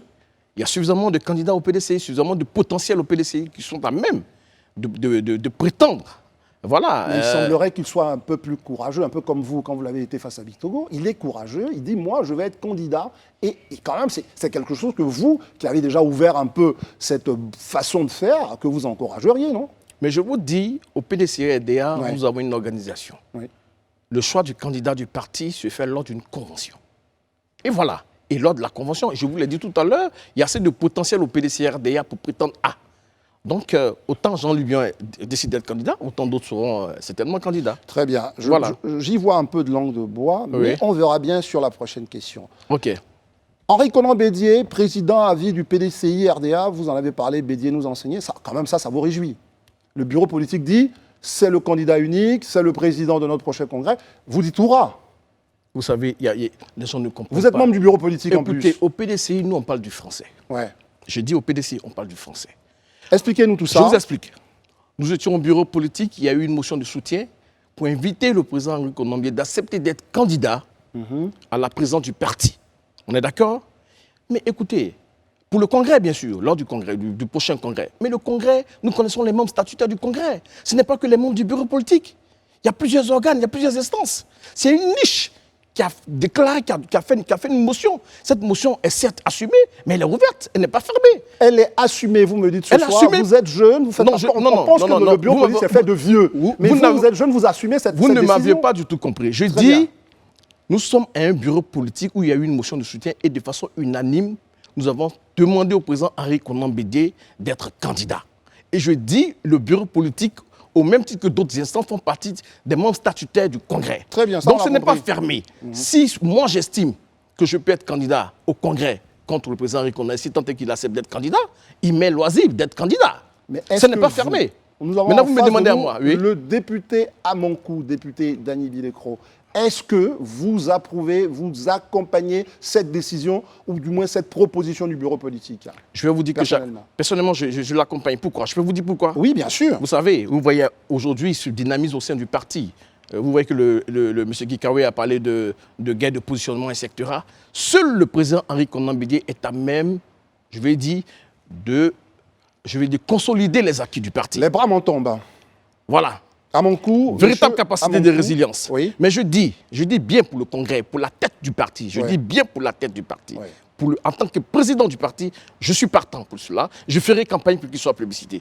Mais je dis, lors de la convention, pour le choix du candidat du PDC-RDA pour 2025, je serai pour un nivellement de la classe politique au sein de notre appareil politique, avec l'onction, bien sûr, du président Henri Konan Bédié. C'est-à-dire que vous donnez ici pour le président Bédié, bien président sûr, du parti, bien mais sûr. Pour le candidat, vous dites, attention, on peut revoir un peu nos plans. Voilà. D'accord, ça, on comprend votre position. Voilà. Justement, puisqu'on parle de candidature ou de convention, etc., il faut penser à la CEI. Mais les acteurs politiques de Côte d'Ivoire, pourquoi le fonctionnement de la CEI et sa façon d'exercer pose-t-il tant de problèmes? Monsieur Bois, je vais vous donner ma position sur la question. C'est une position personnelle. Ouais. À moi. Ça ne lie pas mon parti politique. Vous savez, remarquez bien ces temps-ci, concernant le renouvellement des instances au sein des CEL et autres. Le PDCI vous dit, il y a des acteurs qui n'ont pas le droit d'y être. C'est ça. Le RHDP aussi rafle tout. Tous les acteurs politiques ont cette volonté de vouloir contrôler les CEL. Or, par principe, la commission électorale a pour vocation d'être indépendante et impartiale. C'est ça. Donc, en voulant contrôler, chaque parti voulant contrôler, bien évidemment, ça biaise la base. En ce qui me concerne, je dis, la commission électorale indépendante doit être dissoute. Ça, c'est mon avis. Vous dites qu'elle doit être dissoute. Oui, vous bien allez sûr. nous expliquer pourquoi. Je le dis parce que, fondamentalement, elle ne doit pas être contrôlée par des partis politiques. Non, mais dans ce cas-là... Non, je viens. Elle ne doit pas être contrôlée par des partis politiques. Oui. Pour moi, je suis pour que l'administration territoriale puisse gérer les élections en Côte d'Ivoire. Parce que j'estime que le corps préfectoral est suffisamment outillé. Vous avez des gens, même à partir du sous-préfet, qui ont des bacs plus 6, qui savent faire la part des choses, qui soient à même de gérer les élections en Côte d'Ivoire. Quitte à nous, politiques, de mettre des balises pour des mécanismes de contrôle, de fiabilité au sein de ces entités-là, pour que les élections se passent bien. Mais, parce que la CEI me paraît budgétivore, d'abord, elle me paraît problématique, fondamentalement, puisque chaque parti veut contrôler les instances. Voilà. Et ça crée des problèmes inutiles. C'est mon avis à moi. Non, ça, j'ai compris votre avis, on va en discuter. Vous êtes bien placé pour le savoir. La CEI, quand même, le président de la CEI, c'est quelqu'un qui vient justement de la grande administration de notre pays, un magistrat. Bien sûr. L'ensemble, justement, des personnes qui composent, ce sont des émanations de l'État de Côte d'Ivoire. Bien sûr. Et ça, encore, on s'en plaint. Donc, quand vous me dites que la CEI doit être, du coup, dissoute, et l'élection doit être portée par l'administration, je me dis, est-ce qu'on n'est pas une contradiction près? Parce que c'est à peu près non. Il y a un représentant du ministre de l'Intérieur. Ne personnalisez pas le débat. Non, ne personnalisez pas. Je n'ai pas de problème de président de la CEI en tant que compétence. Je n'ai pas de problème avec. Non, mais c'est un membre de l'administration, je veux dire. Non, écoutez, ne confondez pas. Je parle de l'administration territoriale, je parle du corps préfectoral. Oui. Vous savez que l'organisation des élections, fondamentalement, fait partie des prérogatives du corps préfectoral. On est d'accord. À la base. Oui. Tous les pays développés, l'administration du territoire ou le ministère de l'Intérieur gère les élections. Pourquoi diantre ne revenons pas à l'orthodoxie des élections? Mais c'est à vous de nous répondre à ça, parce que vous n'avez pas confiance à l'administration, c'est pour ça qu'on en est arrivé là. Mais qu'est-ce que vous appelez l'administration? Est-ce que vous pensez qu'aujourd'hui, vos collègues politiques des autres partis sont à un niveau de confiance en l'administration pour qu'on lui reverse les élections? Mais je vous dis, c'est ça le problème. Justement, c'est à l'État de mettre les acteurs en confiance. Aujourd'hui, regardez ce qui se passe au niveau des SUEL. Je dirais que pour être président des SUEL localement, c'est devenu, je peux dire, une quête d'emploi pour certaines personnes. Vous voyez des présidents de SUEL qui ont le niveau 4e et 5e, qui viennent pour des objectifs précis et qui partent. Or, nous avons le corps préfectoral qui existe. Souvent, même vous trouvez dans des localités où le corps préfectoral n'ont pratiquement rien à faire. Écoutez, mettez ces éléments, je veux dire, ces agents-là, contribution. Est-ce que ce n'est pas un peu corporatiste parce que vous venez de l'administration? Non. Je comprends un peu. Non, ça n'a rien à voir. Ça n'a rien à voir. Je viens de vous donner un exemple assez atypique. Oui. Je vous dis, le sous-préfet, c'est bac minimum plus 5. Oui. On est d'accord? Et qui sait faire la part des choses. Même si on nous dit que c'est le régime qui a vocation à nommer ces personnalités-là, donc qui seront certainement redevables au régime, mais je reste convaincu que 600%, vous en aurez 90% qui vont faire preuve de probité. Voilà. Contrairement à ce système mis en place, qui est quand même difficile à gérer, où tout le monde veut contrôler, où il y a des palabres inutiles, on ne s'en sort pas du tout. Donc, essayons d'aller de l'avant, faisons-nous confiance. Et je pense bien qu'en prenant des décisions assez courageuses, assez responsables, nous aurons des acteurs à même de gérer convenablement nos élections de Côte d'Ivoire. Élection problématique en Côte d'Ivoire, vous dites la solution, ça pourrait être simplement de ramener l'administration au cœur de la décision, même si aujourd'hui on sait que l'administration... Le ministère de l'Intérieur. Oui, le ministère de l'administration centrale qui pourrait donc continuer de porter les élections. On va quand même parler un tout petit peu du fonctionnement global de l'Assemblée nationale. C'est ce caractère un peu illisible de votre action. Les députés de Côte d'Ivoire, beaucoup disent, mais finalement, est-ce qu'ils servent à quelque chose? On ne vous voit pas porter des lois, vous êtes jeune, vous êtes un député sans doute dynamique. Mais quels sont les projets sur lesquels vous avez à cœur de faire progresser la Côte d'Ivoire, vous et vos collègues? On ne vous entend pas beaucoup là-dessus. Il n'y a que les ministres qui viennent, qui font leur petit discours et c'est terminé. Alors, est-ce que là, vous pensez que les députés jouent un rôle fondamental, finalement, dans notre démocratie? Est-ce que vous avez pris la peine de vous renseigner sur les prérogatives des députés, sur le rôle des députés? Bien sûr. Voilà. Alors, si vous avez la possibilité, par exemple, de proposer des lois. Bien sûr. On vous attend là-dessus. Bien sûr, c'est possible. Il y a la possibilité de poser des lois, mais je vais dire que cette possibilité-là aussi est confinée. Je vais dire dans une réglementation. Vous avez parlé tout à l'heure du groupe parlementaire. Moi, je vais initier un projet de loi, par exemple, pour régenter peut-être un secteur, réglementer un secteur. Bien évidemment que je vais porter au sein de mon groupe parlementaire qui essaie d'abord d'analyser tout ça avant de porter au niveau du bureau pour voir s'il y a lieu de, etc. Donc, toujours est-il que nous avons assez à faire. Il y a suffisamment de projets de loi qui viennent de l'exécutif à analyser. Nous avons pratiquement ces 2 mois un calendrier extrêmement chargé. Et je pense que toutes les lois que nous souhaiterons véritablement pour ce pays-là sont déjà à débat. On n'a pas besoin de faire des propositions de loi. D'autant plus qu'au niveau de l'exécutif, il y a déjà des projets de loi qui arrivent à ce niveau. Donc, voilà. Vous contentez que des projets de loi qui viennent du gouvernement. Écoutez, si pas de proposition de loi. Non, mais écoutez. Très bien. À propos ça dépend de la nature, parlons-en. 2 propositions de loi, et puis on va terminer sur le fonctionnement de l'Assemblée. On passera à une autre réalité politique. C'est bien sûr la proposition de loi que préparerait un de vos collègues, Assalé Tiemoko, sur la question de l'âge. D'abord pour être candidat aux élections, et puis pour rentrer dans l'administration. Qu'est-ce que vous pensez, justement, vous avez dû entendre ça un peu dans les journaux, etc. Qu'est-ce que vous pensez de ces 2 mesures-là? Je vais vous répondre. D'abord, la première mesure, relativement à l'âge. Moi, je suis quelqu'un de très démocrate. Je suis attaché à la démocratie. Donc, ces questions d'âge, moi, ça ne me regarde pas. Si le monsieur a la capacité physique, intellectuelle, pour pouvoir assumer des charges républicaines à la tête de la Côte d'Ivoire, voilà, il n'y a pas de souci. Mais ça ne m'empêche pas, moi, à peut-être à 40 ans, ou à 40 ans, ou à 50 ans, de dire que je suis candidat. Ça ne m'empêche pas du tout. C'est une question de projet, c'est une question de vision que vous voulez pour la Côte d'Ivoire. Aujourd'hui, quand je vois les débats un peu sur le plan politique, j'ai du mal à comprendre que nous n'avons pas encore cette capacité à produire pour la nation. Quand je dis produire pour la nation, attaquer les problèmes à la racine. Faites des propositions pour que les populations se sentent dans la chose. Mais des propositions comme celle-là pour permettre quand même à nos anciens d'aller se reposer tranquillement, vous refusez de les porter, donc ça pose déjà un problème. On ne refuse pas de les porter puisque nous serons au pouvoir en 2025. Nous sommes en train de faire le projet de société de la vous serez au pouvoir avec Henri Konan Bédié, et là c'est à ce moment-là que vous espérez changer les choses. Je ne vous ai pas dit avec le président Henri Konan Bédié. Vous ne m'avez pas compris? Non, mais je vous ai compris. Mais vous faites de la diversion. Je vous ai compris. C'était juste une question pour voir si vous suiviez bien justement le cours. Alors, je vais vous dire... une autre chose, c'est votre collègue, député maire de Genoula, qui porte aussi une proposition qu'il veut vraiment présenter à la conférence des présidents, c'est changer la dénomination, ou en tout cas, comment les Ivoiriens devraient s'appeler. Il parle d'Ivoirois, d'Ivoirienne. Alors tout cela, qu'est-ce que cela vous inspire? Je vais être clair avec vous, c'est très pertinent. Je pense qu'il n'a pas totalement tort, mais... c'est quelque chose à débattre. C'est de débattre. Si tant est que cette proposition passe à l'Assemblée, nous allons débattre sur la question. Mais au-delà de lui, sa proposition, vous pensez qu'on doit débattre de la façon dont les Ivoiriens s'appellent? Vous pensez que c'est un vrai débat, c'est un vrai sujet d'intérêt national? Ça dépend du contenu. Il y a le volet culturel, social, il y a tout un aspect. C'est systémique. Il ne suffit pas d'appeler Ivoirien pour Ivoirien. Ça contient quoi? Quel est le contenu? Quels sont les relents? C'est tout ça. Très bien. Voilà. Alors, on a parlé de candidature d'Henri Konan Bédié, mais on va quand même s'intéresser aux autres grands de la politique ivoirienne. Laurent Gbagbo. Proposition aussi de la part donc, du secrétaire général de son parti d'être candidat. Vous pensez quoi? Et éventuellement, si Alassane Ouattara aussi devrait l'être, quelle est votre réaction par rapport à tout ça, ces 3 grands qui pourraient être encore candidats? Non, écoute... mais précisément sur Laurent Gbagbo et Alassane Ouattara. Je vais répondre.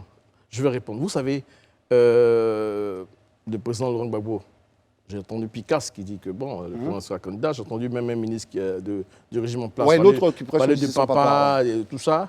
Mais vous savez que si les deux papas avaient être candidats, ils ont été candidats en 2010. On a vu ce que ça donnait comme conséquence. Il serait loisible au PDCRDR de demander aux grands frères des deux candidats de venir et faire en sorte qu'il y ait la paix, les réconcilier et réconcilier les Ivoiriens et produire un développement inclusif. Donc on pourrait avoir un candidat de papa, c'est ça? Maintenant. Enfin, une élection avec des papas. Juste pour rigoler, mais c'est pour dire que je considère ça comme un échec de notre génération. Ah, ça devient très intéressant. Oui, l'échec de notre génération. Parce que je considère que nous avons le devoir de rassurer nos aînés qui ont tant fait pour la Côte d'Ivoire, qui ont tant impacté la vie politique de la Côte d'Ivoire et qui ont eu calmement les forces et les faiblesses. Mais nous avons le devoir, nous, nouvelle génération, de les rassurer. Pour dire qu'il peut y avoir une alternative, il peut y avoir une alternance, il peut y avoir une génération à même de continuer le combat qu'ils ont laissé pour la Côte d'Ivoire. Et aujourd'hui, je suis heureux. Les trois grands se sont réunis. Ça augure des lendemains meilleurs pour la Côte d'Ivoire, pour nous, notre génération, pour vraiment aborder avec sérénité l'avenir. Vous parlez de regard lucide, on termine là-dessus. Oui. Quel est votre regard sur la gouvernance Alassane Ouattara, notamment la gouvernance économique? Parce qu'on n'entend pas beaucoup quand même les acteurs politiques se complimenter. Enfin, c'est à dessein que je pose cette question. Est-ce que vous avez un regard plutôt positif, indulgent ou négatif sur la gouvernance économique? Monsieur Bois, je suis pour une diplomatie d'amitié, pour notre façon de faire la politique en Côte d'Ivoire. Et c'est pour être honnête avec vous. Tous les indicateurs macroéconomiques sont ouverts en Côte d'Ivoire. C'est vrai. Mais il y a un mais? Oui, il y a un mais. Je félicite le président Ouattara. C'est vrai, il y a du boulot qui a été fait. Parce que, mine de rien, nous sortons de 2010 avec une crise où l'administration était déstructurée et tout ça. Et vraiment, ce n'était pas facile. Il a remis tout ça à flot. Vraiment, c'est à son honneur et je félicite le président pour cela. Mais je dis en même temps qu'il peut aller loin. Sur le plan social, il y a beaucoup de choses à faire. Nos populations souffrent, il y a la cherté de la vie, et les difficultés des populations les plus vulnérables, l'accès à la santé, etc. On peut faire mieux. Mais je dis, relativement, il y a des efforts qui ont été faits, et il faut saluer ces efforts-là. Et nous avons le devoir, en tant qu'opposants, de faire des propositions pour permettre au gouvernement de performer au bénéfice de la population ivoirienne. Qui ne trie pas d'ailleurs, parce que dans la population, il y a le RDR, le RHDP, tout le monde. Voilà. Donc je pense qu'il faut faire la politique autrement. Et pour répondre avec son oui, je suis satisfait du bilan, mais on peut faire mieux. Vous êtes Jean-Michel Amankou, député de la Nation, mais en tout cas élu pour le compte du PDCRDA dans la circonscription d'Annie Bilécro. Nous vous remercions vraiment de vous être prêté au jeu. Je rappelle simplement que vous vouliez prendre le fauteuil, ce fameux tabouret dont on parle souvent du côté de l'Assemblée nationale. C'est du passé. C'est du passé, vous dites, et aujourd'hui vous êtes projeté vers d'autres enjeux. En tous les cas, nous vous remercions de vous être prêté donc, à cette émission. Sans langue de bois, c'était donc cette autre édition qui vous a permis de comprendre un peu plus les ambitions, ou en tout cas le regard qu'un député de la Nation porte sur la Côte d'Ivoire. Dès la semaine prochaine, ce sera une autre personnalité ici même pour s'exprimer sans langue de bois. Merci à tous et à jeudi prochain.